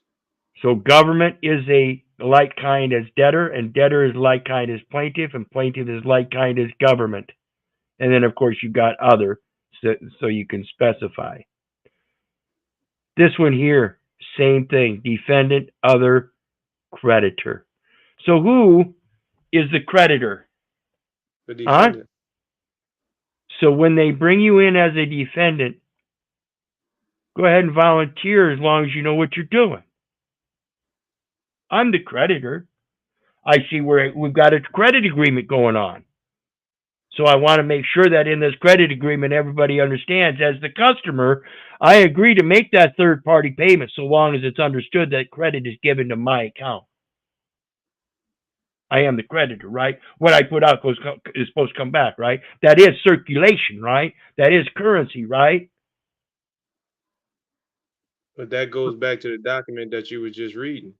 The reason why everything's supposed to go back to the Treasury, so that they can return back to the creditor. Full faith and credit of the United States. Not the state, not you. Full faith and credit of the United States, and it's a lie, and you're going to indemnify them twice the amount.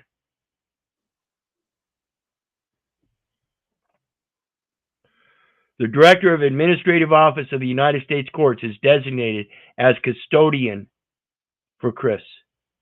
The Director or the Director's designee shall perform the duties of custodian. Funds held in the C.O.W.A.R.D.S remain subject to the control and jurisdiction of the court. So the funds that were invested are still there, and they're telling you where they're at. They can't invest them. They can earn interest, and they're sitting there earning interest. Yes. Go get your funds. Mm-hmm. Money from each case deposited in the C.O.W.A.R.D.S shall be pooled together with those on deposit with Treasury to the credit of other courts in the C.O.W.A.R.D.S and used to purchase government account series securities through the Bureau of Public Debt. That's your TDAs. That's the birth certificate, which will be held at Treasury in an account and in the name and to the credit of the Director of Administrative Office of the United States Courts. The pooled funds will be invested in accordance with the principles of the CRIS investment policy as approved by the Registry Monitoring Group. An account for each case will be established in the C.O.W.A.R.D.S titled in the name of the case, giving rise to the investment in the fund. Income generated from fund investments will be distributed in each case based on the ratio from accounts principal and earnings has to the aggregate principal and income total in the fund. Reports showing the interest earned and the principal amounts contributed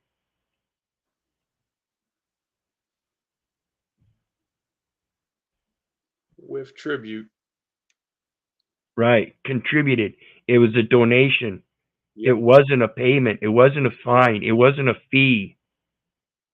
They call it contributed.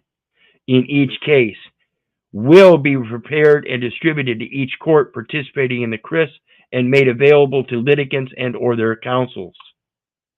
So they take the investment from you, and then on their side, they contribute it as if though they donated it. It's crazy Tax-free. even studying this. Tax-free.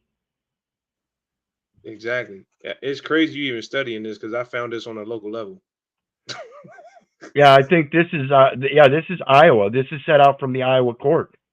The custodian is authorized and directed by this order to deduct the investment services fee for the management of investments in the C.O.W.A.R.D.S and registry fee for maintaining accounts deposited with the court.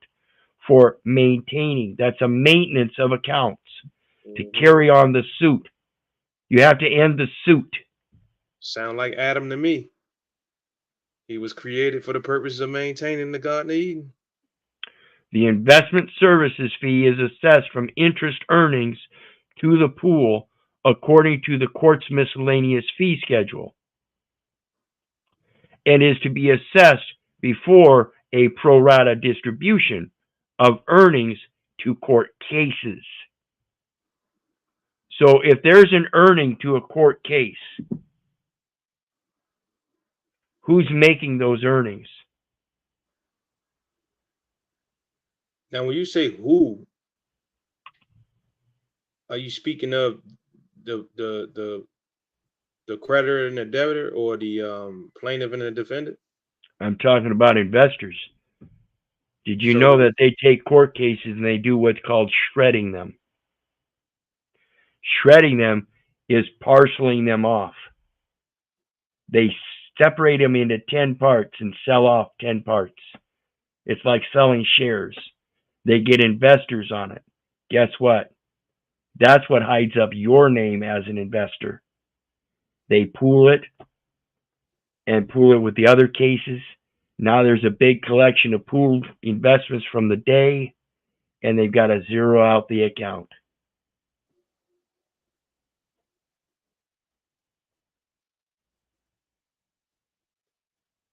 Oh, the next time you got to show up in court for the same case, guess what? That's another investment. That's been a hard thing for me to understand, is how are we investors outside of the idea of being an outside like retail investor. We're not. So how We're not. We're not, in fact, but the record shows that there are certain investors, and that name shows that I would be the principal investor, the real party in interest. So how is it that we become the investor? By making a deposit with the company itself, and that deposit will be our data elements? The birth certificate, the enumeration at birth, and not understanding that we're not supposed to be doing none of it.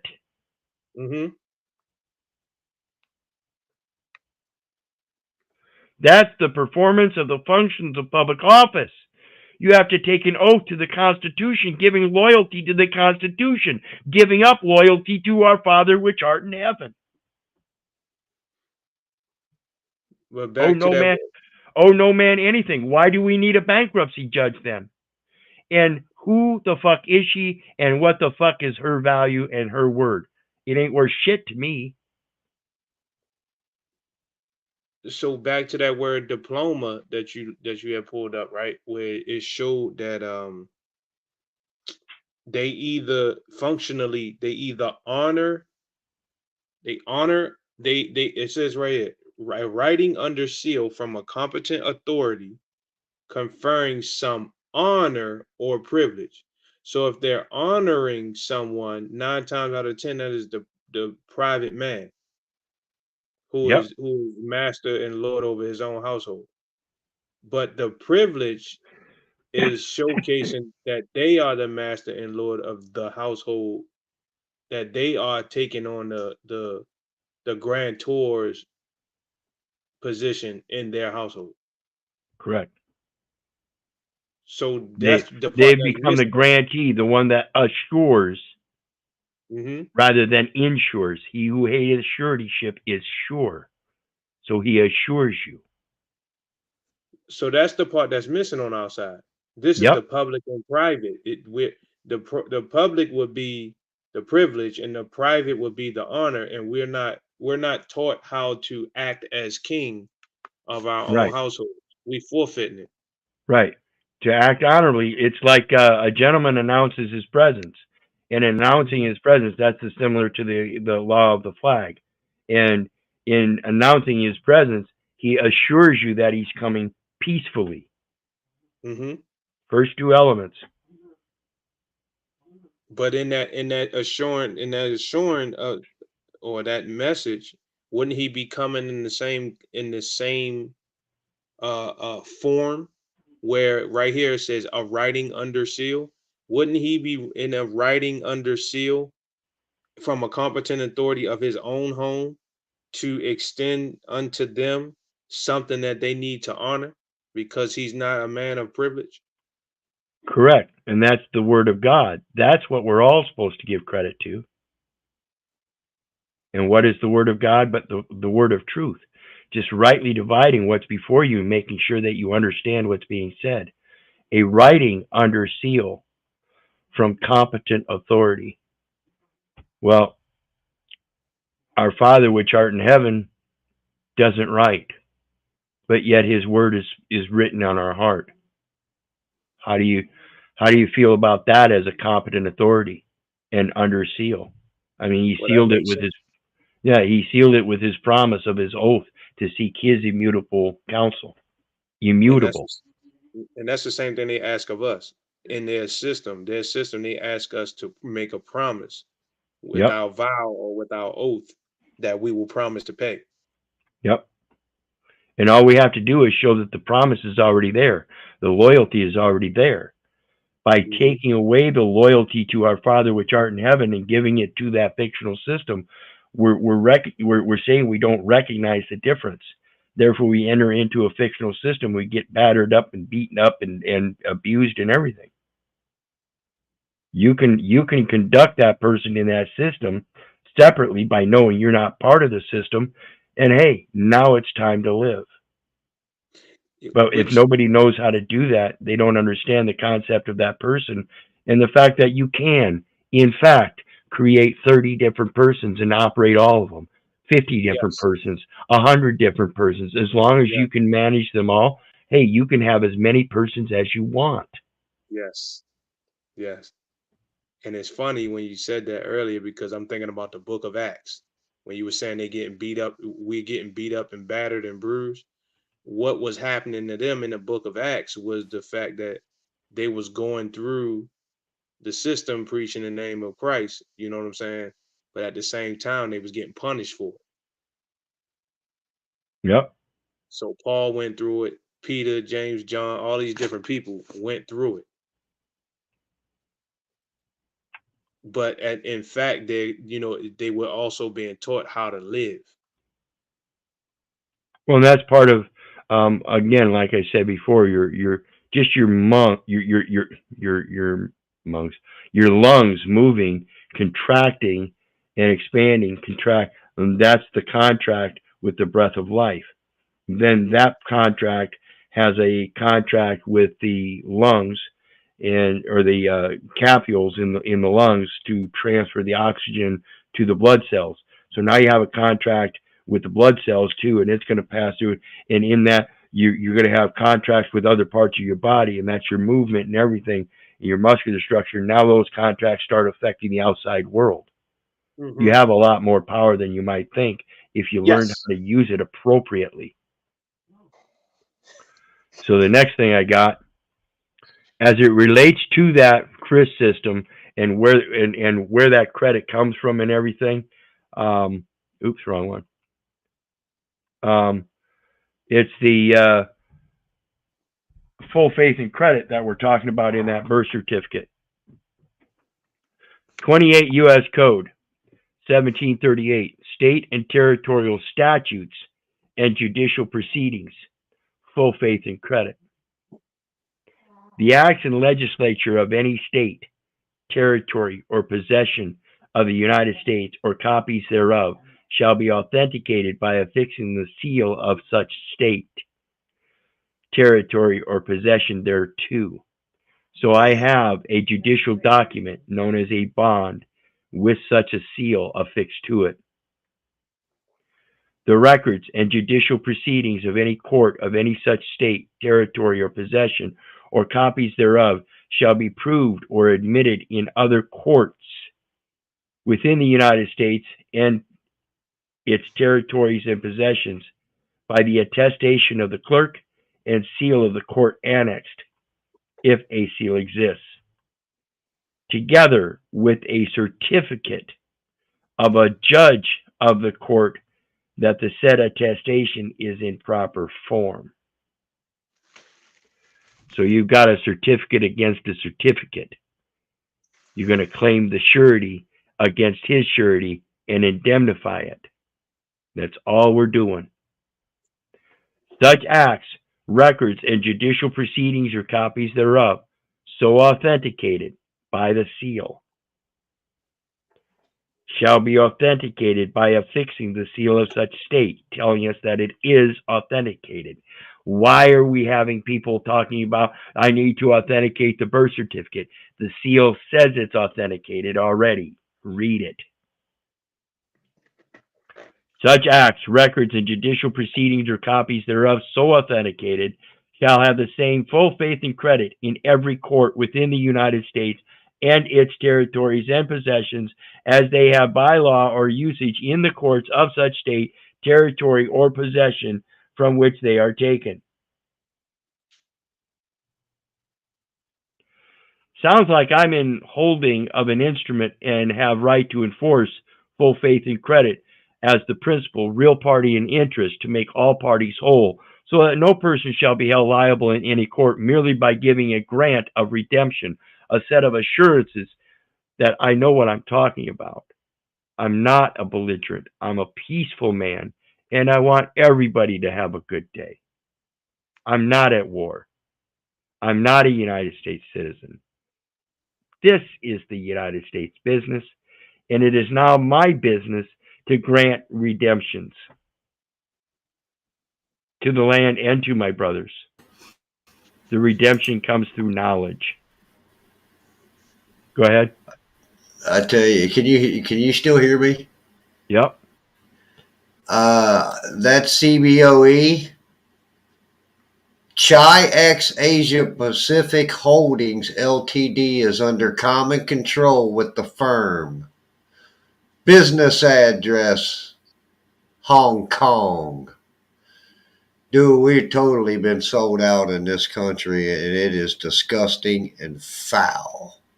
Can I share my screen right now? Is that possible? Let me see. Throw it up. Let me see if I can figure out how to do this. What is it right here? Share. See that right there? C.O.W.A.R.D.S. It's, and remember I told you the clerk was dealing with the C.O.W.A.R.D.S about the election, and I looked up what it is. Well, they're also that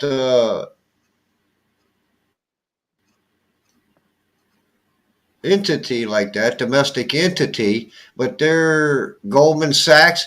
See where it says CBO Trading has entered into an options linkage routing agreement.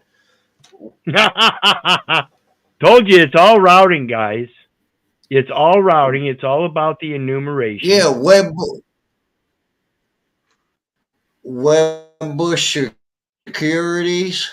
In all of these places, they've entered into this clearing agreement. That clearing agency.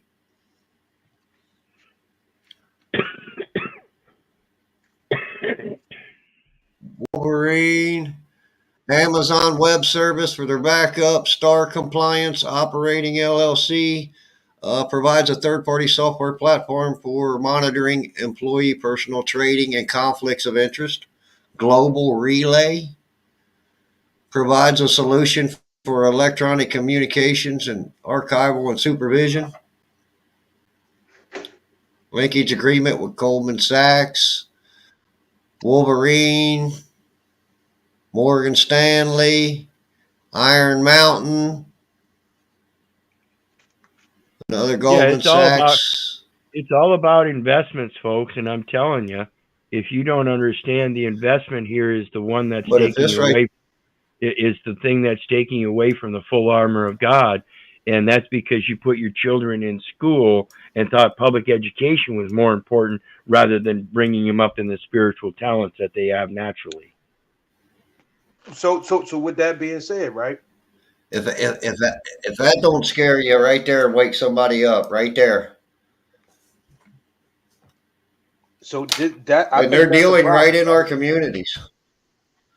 I think that's a That is problem. a huge problem. As far as I see it, ah, I know, it's a but thin ray. this what I'm saying. 5 Speed. Basically, he was saying Canada. that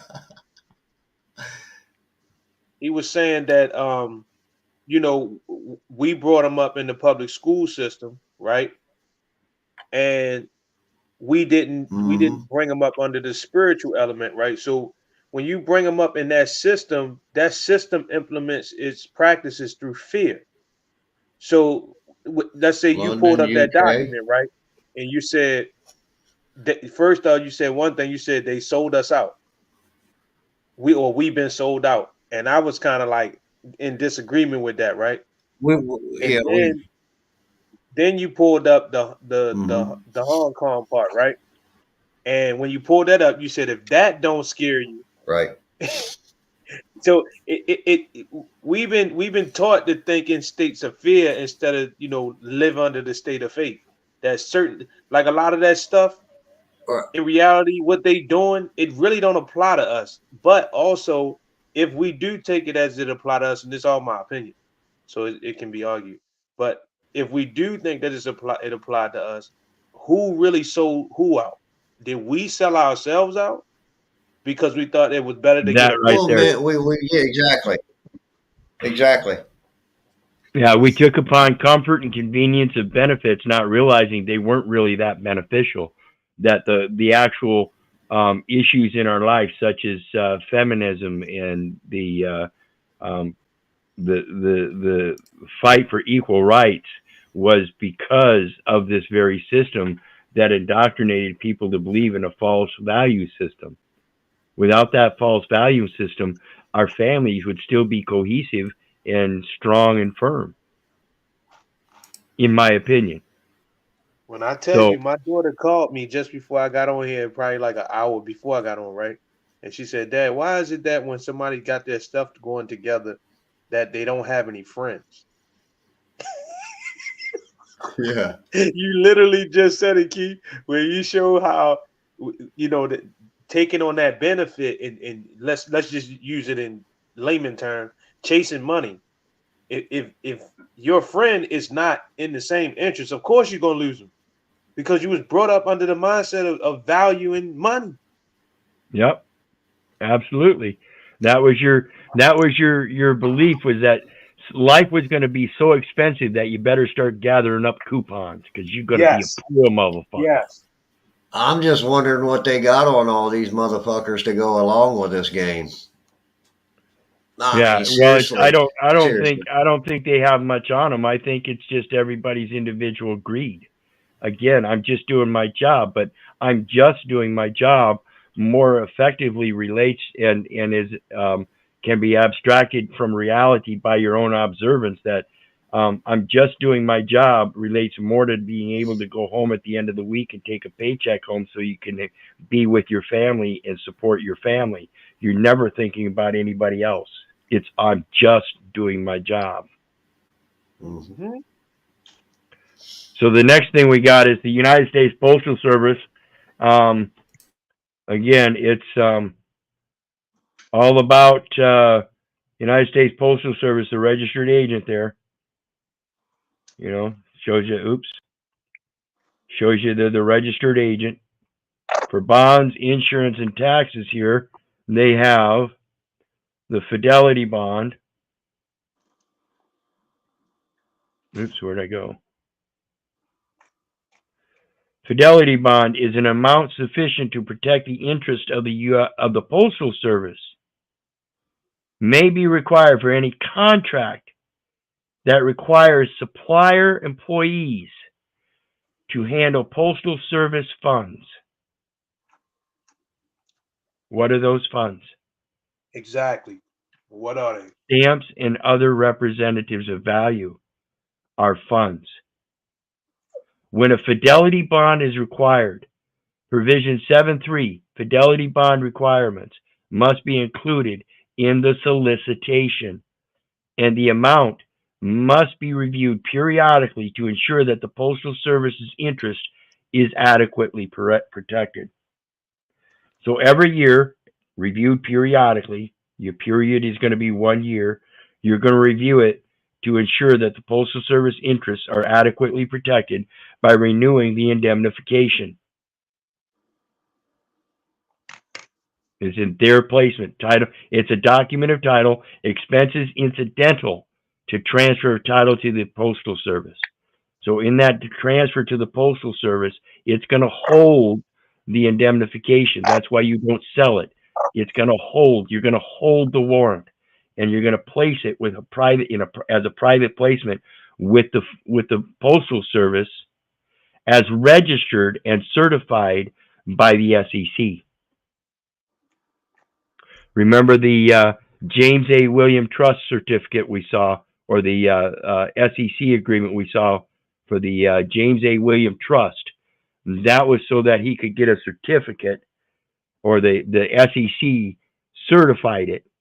Now you can put a certificate up against a certificate with the equal place. See, it's a real estate investment trust under the SEC by the Postal Realty Trust, Inc. It's a Postal Service real estate investment trust. They've got their certificate. How do I know? Well, you might wonder, but please don't wonder anymore. Because we have Exhibit 4.1. This certificate is transferable in the cities of, and a CUSIP number, Postal Realty Trust, Inc., a corporation formed under the laws of the state of Maryland. This certifies that the specimen is the owner of 0 fully paid and non-assessable shares of Class A common stock at 1 cent per par value per share of Postal Realty Trust, Inc. The corporation transferable on the books of the corporation by the holder hereof.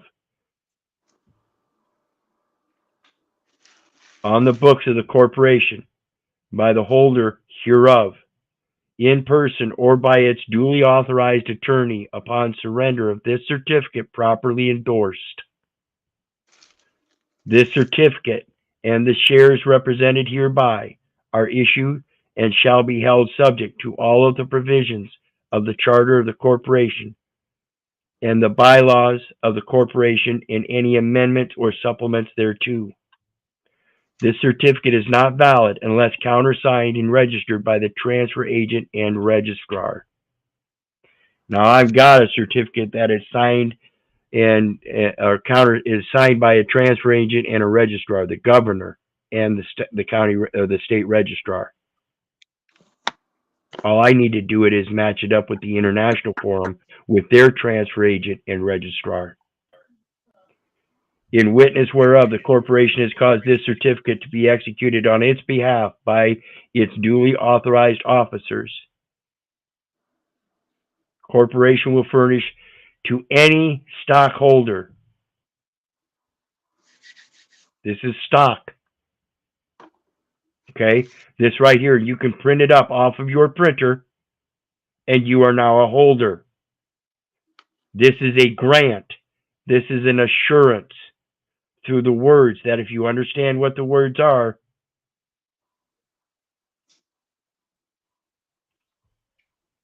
what was that earlier?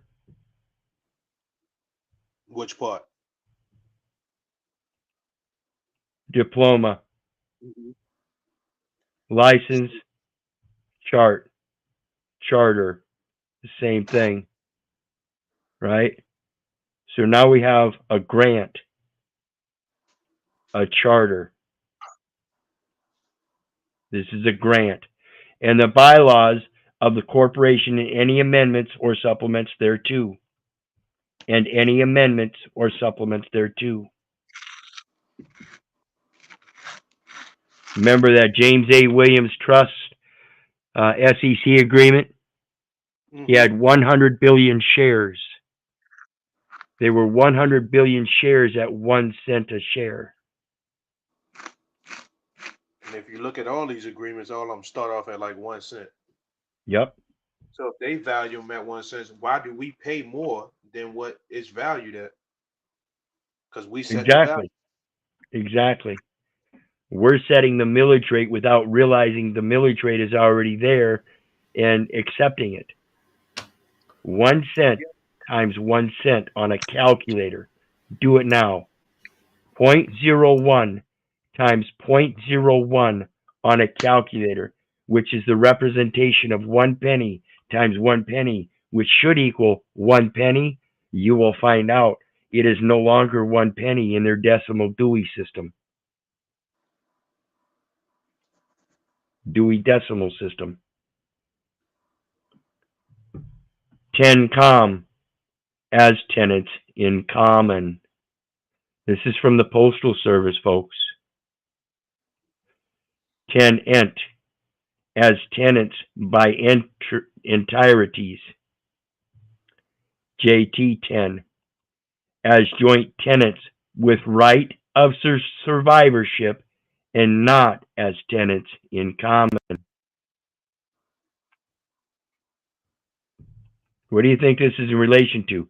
Remember, they're the ones that own that fucking bond number on that address. It's the municipality that is the grantor of the name. The Postal Service securitizes the name with a bonding number. That's a contract. You're using it in a usufruct system. That's a third-party beneficiary, a joint tenant with rights of survivorship and not as tenants in common. And this, again, this is from the Postal Service, Postal Realty Trust, Inc. Okay?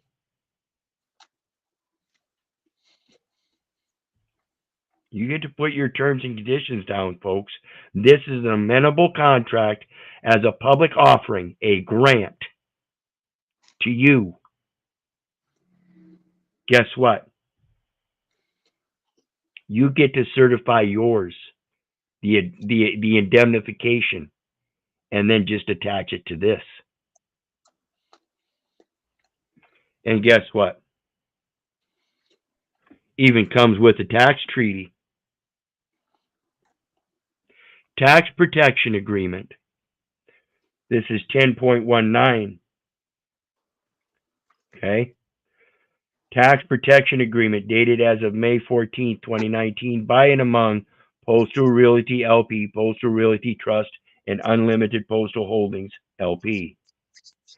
This tax protection agreement is made and entered into as of May 14th, 2019 by and among Postal Postal Realty Trust, Inc., a Maryland corporation, the Real Estate Investment Trust, and the sole general partner of the partnership. And now you get to accept part of the partnership, a foreign partnership. You get to qualify that U.S. business in the international forum for truly what it is, a false entry, an inauthentic business. It must be placed in private and only sit there for indemnification. Now, that indemnification is a matter of returning unto you what you put into the system to begin with, so it's going to have credits already established. Now it's just a matter of customer agrees to make third-party payment so long as it's understood that the credit is given to the customer's account. So now anything you use to make a payment, say I want to use a book for a payment, I can pay somebody that book and we can have it entered into a record somewhere to have the credits sent to me. So I give him the book and we determine that the book is in deserving of $25 worth of credits. I give him the book. He sends me a PayPal payment.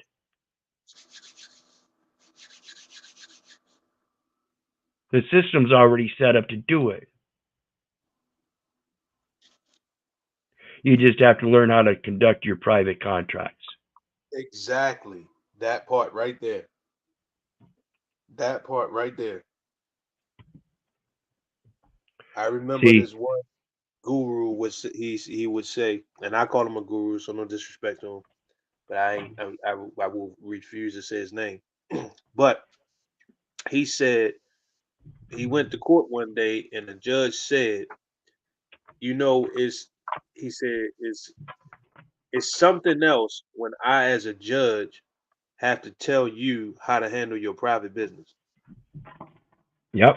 And that's how you have to, that's why you have to understand the equal consideration, how we've been duped with math and everything. When you learn how to give them equal consideration, it's certificate for certificate, penny for penny, per centum. Mm-hmm. It's a millage rate, and you're getting 1 penny on the dollar, Mm-hmm. if even that. That's being gracious. So let me take up Deuteronomy 15.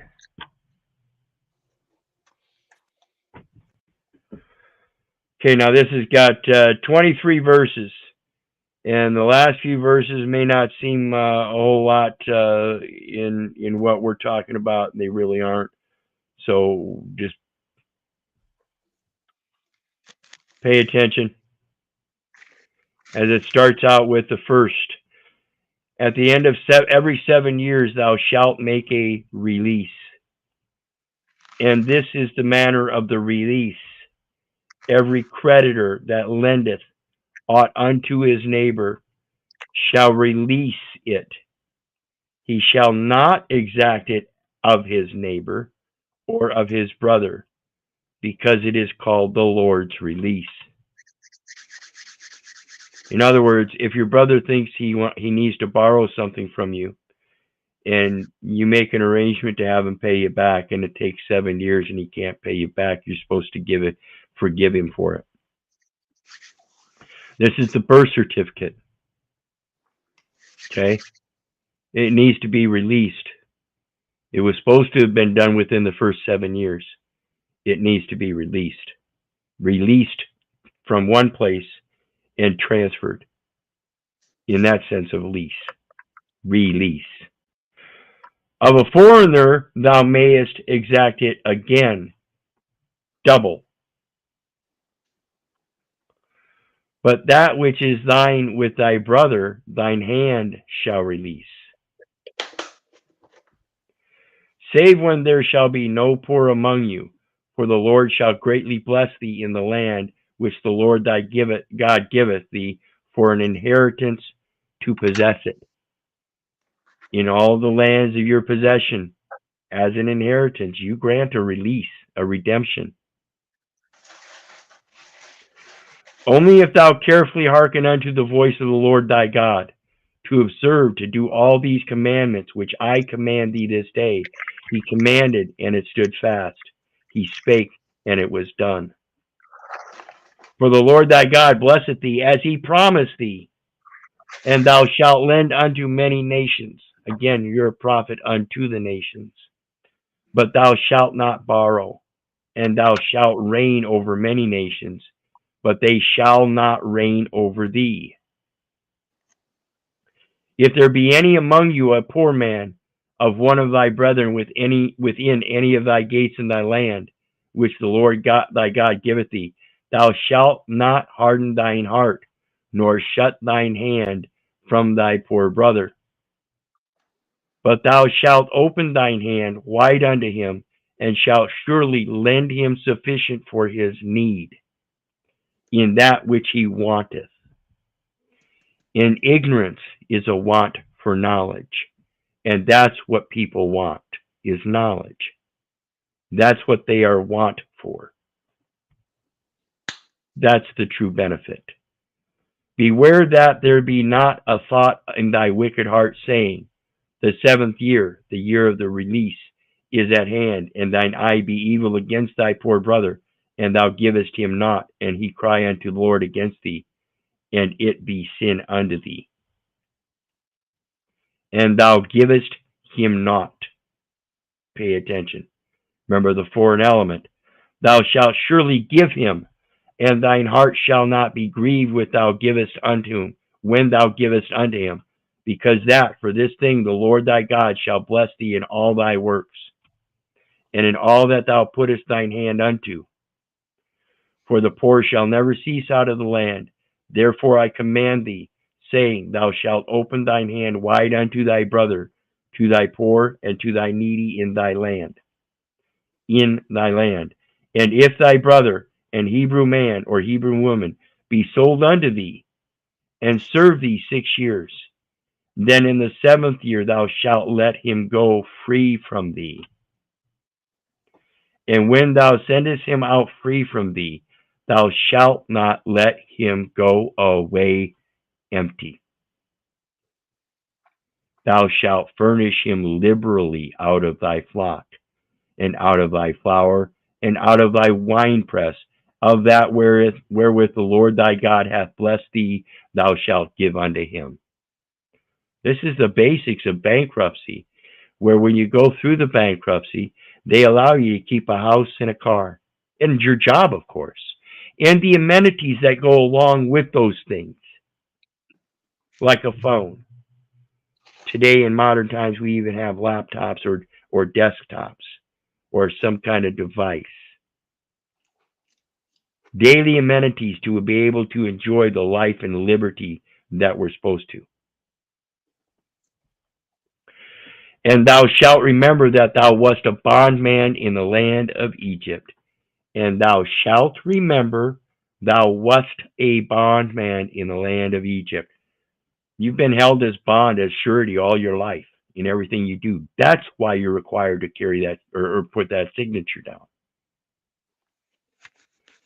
And the Lord thy God redeemed thee. Therefore I command thee this thing today.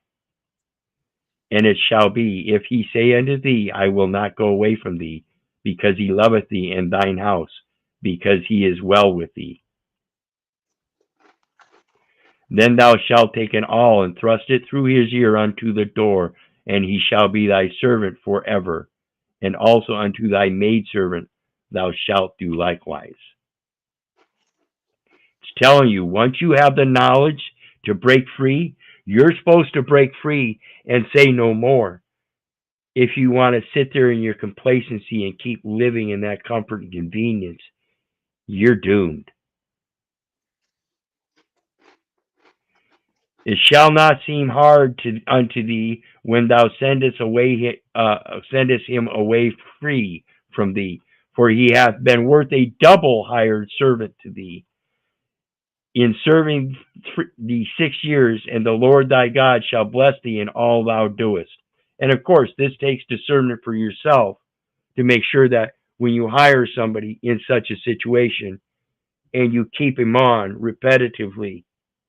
So this is saying that in 7 years cycle, that the 7th year I shall let them free. It's a fulfillment of recognition, diplomacy. This man is honorable. He doesn't need, he no longer requires proof. All the firstling males that come of thy herd and of thy flock thou shalt sanctify unto the Lord thy God. This is the part that we really don't pay attention to in modern times, as it's not really the thing of sacrificing anymore. This is Deuteronomy, the second law.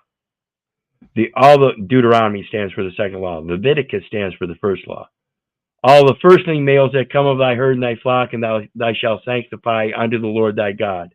Thou shalt do no work with the firstling of thy bullock, nor shear the firstling of thy sheep.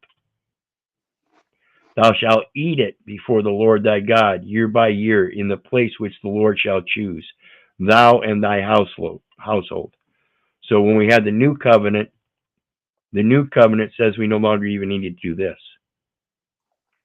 Genesis 29 talks about the herbs and everything.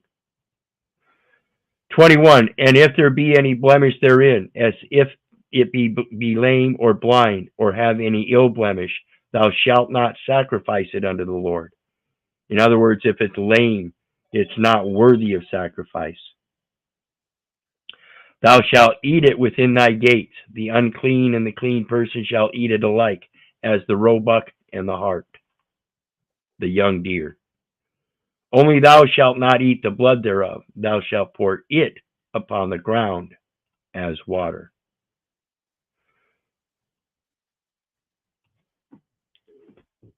The thing about the Lord's release is not about anything monetary. It's about releasing the knowledge that you now have of, in a diplomatic way, expressing the true value of yourself, as opposed to the person that is now going to be hidden. Because he's the one that's been released all the time. He's the one they kept releasing.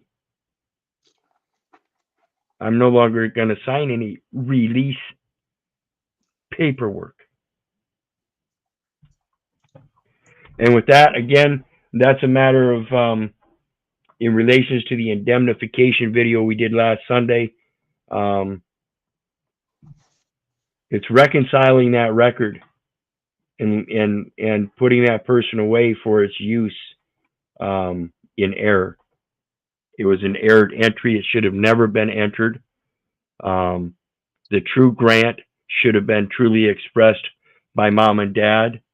But again, they were incapable of doing that because they too were born under a spell of illness and indoctrinated into a public education system, and not given the true knowledge. Amen. Today we have to stop this public education system from defeating our children. And that's not to say that we can't use the public education system.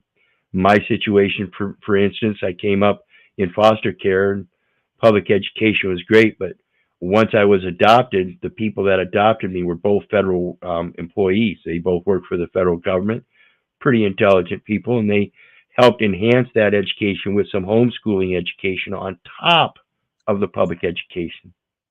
So we see we can use homeschooling tactics with public education, and that's something I might even suggest and urge, because on the homeschooling tactic, we can teach them the civics of it and teach them how to do all the contracts, as well as all the gardening and herbs and dietary stuff to keep them away from doctors and lawyers and judges.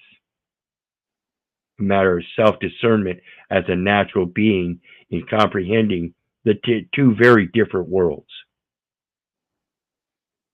And with that, we are done for tonight. What do you guys got on the way out? I'm glad you comprehended, like the two different worlds and why it's necessary to teach, private education and public education, because they can be used in conjunction with one another. But the reality is they understand the private side and they understand the public side, and they understand the public side has a foundation, but they also understand that the private side has a foundation, and they understand that whoever is privately rearing that child, it's going to determine whether they walk in the public state of mind more so than they walk in the private state of mind. Right. This is the thing about keeping your houses in order. If you don't have your house in order, somebody else is going to teach them. And that's the whole problem. We don't have our houses in order, so we're automatically sending them off to have somebody else teach them. And therefore, we end up with this situation where we end up, our parental rights are legislated so we can no longer, quote, abuse children by doing certain things, because we have to have some kind of disciplinary measures. And somehow somebody thinks they're too abusive or whatever. So now the government gets involved in your education. And in a sense, just, being around these abusive practicing people, I do see that, that somebody got to help, because community don't do as well a job. Well, yeah, and that's why I say if we follow the scriptures, and I'm not saying everybody has to be religious or anything, but the The scriptures are a set of writings that put in a mind a set of moral compass points.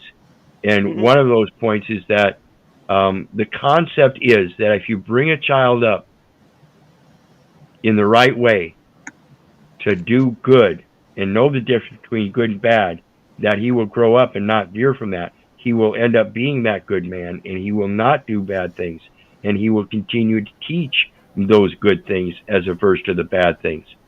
You know, and that's the train a child up in the ways of the Lord, and he will not waver. And that's what we're not doing. We're sending our children out to be raised up in a knowledge system being propagated by other people with other beliefs and dogmas. And that's being instilled into our children rather than just a basic education. You know, there is no reason that those teachers at school should be talking to my child about sex. I mean, I don't know. It depends. I can see why it should be talked about, because as a child I learned a lot, you know, and I learned it from my teachers. And But so what they we're kind of, doing here, I but think again, that what is you're a doing here, very yeah, it's a sacred thing, family matter issue, tight net. yeah, it's a very dangerous topic to think that the teachers have a right to teach us or teach our children about sex when they don't follow the same scripture that says you're not, you know, there is no gay or lesbian or stuff like that, and then they convince your children that if they feel like they're a girl but they look like a boy, that they can change that. yeah, I got you. You I came up can't. in a different era. Yeah, So you I can't. got you on that. And that's the danger of letting these people, again, perpetrate this public education system as if it's doing you good. It can, if you monitor it and support it with supplemental information. I agree with that. But I still don't recommend that you send them to these public education centers. It's going to make your job harder. It just, I think as a whole, in the masses, and I'll back out after this one. it, it's what they're taught on such a major level that is so. If I'm using any of these words correct, you can always correct me. But like, it's being taught in such a domineering way that it is very difficult for them to change their behavior and then input that into their children, Yeah. because the labor aspect that it takes to just run a household is a lot, and most people don't plan out to run their households. Yeah, Things just happen with people. I just so it's one happened of to got pregnant, and you like, what? How you just happened? Like, but they oops. rather they rather fork over My the apologies, responsibility. 5 speed. Yeah, my bad, my bad. But yeah, No, they I rather fork over the responsibilities, like you were saying in the Chris system. It was showing who the custodian is. We got custodians everywhere. yep. And I dropped a link down there for 5 speed if you want to come back up. My apologies, brother. I did not mean that. I kicked him out. But yeah, the premise here again is, you know, if you want to take upon the comfort and convenience of having somebody else educate your kid, I guarantee it's going to cause a lot more problems in your life and your children's life if that's what you're going to do. If you use the system and know what it is for what it know it for what it is, and are able to um, maintain your oversight so that you are the controlling parent in that education, and the teachers that you have teaching your children know that you're the boss, and that they're not to, you know, if you feel uncomfortable with them teaching your children about transgender and this and that, then you need to speak to them. That's not part of their educational contract. It's reading, writing, and arithmetic, folks, not Yeah, sexuality exactly. Yes. and psychology. They don't have a psychological degree. They're not supposed to be touching that topic. Mm-hmm. Mm-hmm. So anyway, again, that's one of the things that happens in the school that you can't really pinpoint is the psychology bullshit, And that's because all those teachers have different dogmatic principles in their own lives. And then they Yes. go about thinking that they're going to teach other people, but they're teaching them according to their own dogmatic principles. That's destruction, just like the hospital and the doctor taking a Hippocratic oath to Apollo and the Greek gods. That's destruction of the spirituality that they're supposed to maintain in a Christian society by saying, well, I don't really follow that particular religion. I'm a different sect. We believe in a slightly different thing. So now you got a child that spends his day in school with 7, 8 different principles being imposed upon him by the teachers, as well as the other students that have an even greater multitude of dogmatic principles. Mm-hmm. If you really want your child to understand your principles and you believe they're solid and moral, teach him those. Quit letting somebody else teach them, because that's what's happening. They are learning, but they're learning much more than what you think they're learning is when it relates to reading, writing, and arithmetic. They're learning principles through the dogmatic language that other people are using, and they go out throughout their day glitching in and out of each one of those little dogmatic principles, not realizing they're all different. I was one of those dogmatic people, and once it got called out by the youth called it out. That's when I was able to see it for what it was, and then change my direction.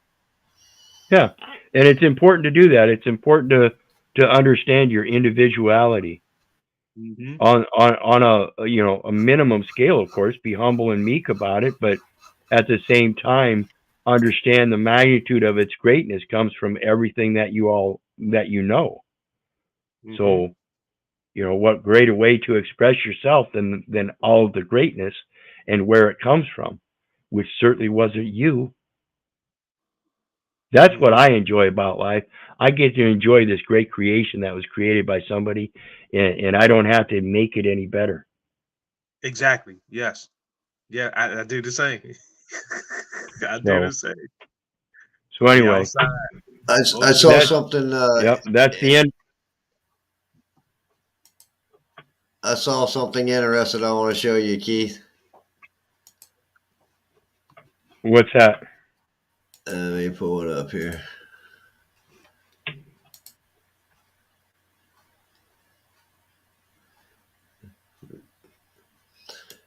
You see here where it says exchange Japanese. Here it says that's C.O.W.A.R.D.S trading and global the Hong Kong. It says Pacific is comprised of an Australian regulated stock exchange, a Japanese stock market offering 2 lit and 2 dark trading venues. That's what we spoke of the other day, where something gets split after you sell it. It gets split and it gets put in 2 markets for 2 prices. Right, and then they're coming down here with futures. Yeah, it's the same damn thing throughout all jurisdictions, guys. Yep. But what about that shit? If I might say this, 5-speed, did you look at where it say firm operations? And you was talking about the lit and the dark. It made me think about the firmament. Yeah. Well, everything on Genesis. Well, even on that financial index they gave me, it said firm. It's affirming. This is a faithful saying, that I will, that thou constantly affirm that he who believed in God be careful to maintain good works, for these are good and profitable unto men. So see, firmament was let there be light. You can be firm or you can be frank. Yep. All right. Well, with that, what do you got on the way out, guys? I got to get. Not much. I'm waiting like I always do. Be the change you wish to see, and popularity without a positive purpose is pointless and valueless to life. Much love, everybody, and many blessings. Sure. Yep, absolutely. Thank you. Thank you all. It is what it is, brother. Thanks, Mitch. Again, as appreciated. All is well. Thank you, sister. And she says, thank you, Keith. If it is not broken, don't fix it. So understand, you're the one that's broken. You're the one that needs to be fixed. Fix yourself, and the system will work just fine for you. Sir. So I just want to say thank you. I appreciate you for letting me up. At first, I wasn't going to get up. I was just going to leave my question at the bottom, but I hopped on up. And like I said last week or last couple days on one of your posts, I loved all three of you guys. I love learning from you, and I appreciate everything you do. So I know you could give a shit. Because you say I don't give a damn whether you love me or not, but it's real, man. It's real. It is. It is. And with that, you guys know me. Just like the brother said, I love you, but I don't give a rat's ass whether you love me back. And I'd say, I don't care if you hate me. I don't care if you don't respect me. That's on you. So may God bless you and have a good night. We'll see you again next time. And tomorrow night, I believe the Fearless Floyd show. I don't know if we're doing it over on his panel or over here. We're going to go over this indemnification stuff some more. So Fearless Floyd show tomorrow night at 9 p.m. or here, one or the other. And I imagine probably both. So we'll see you then. Bye now.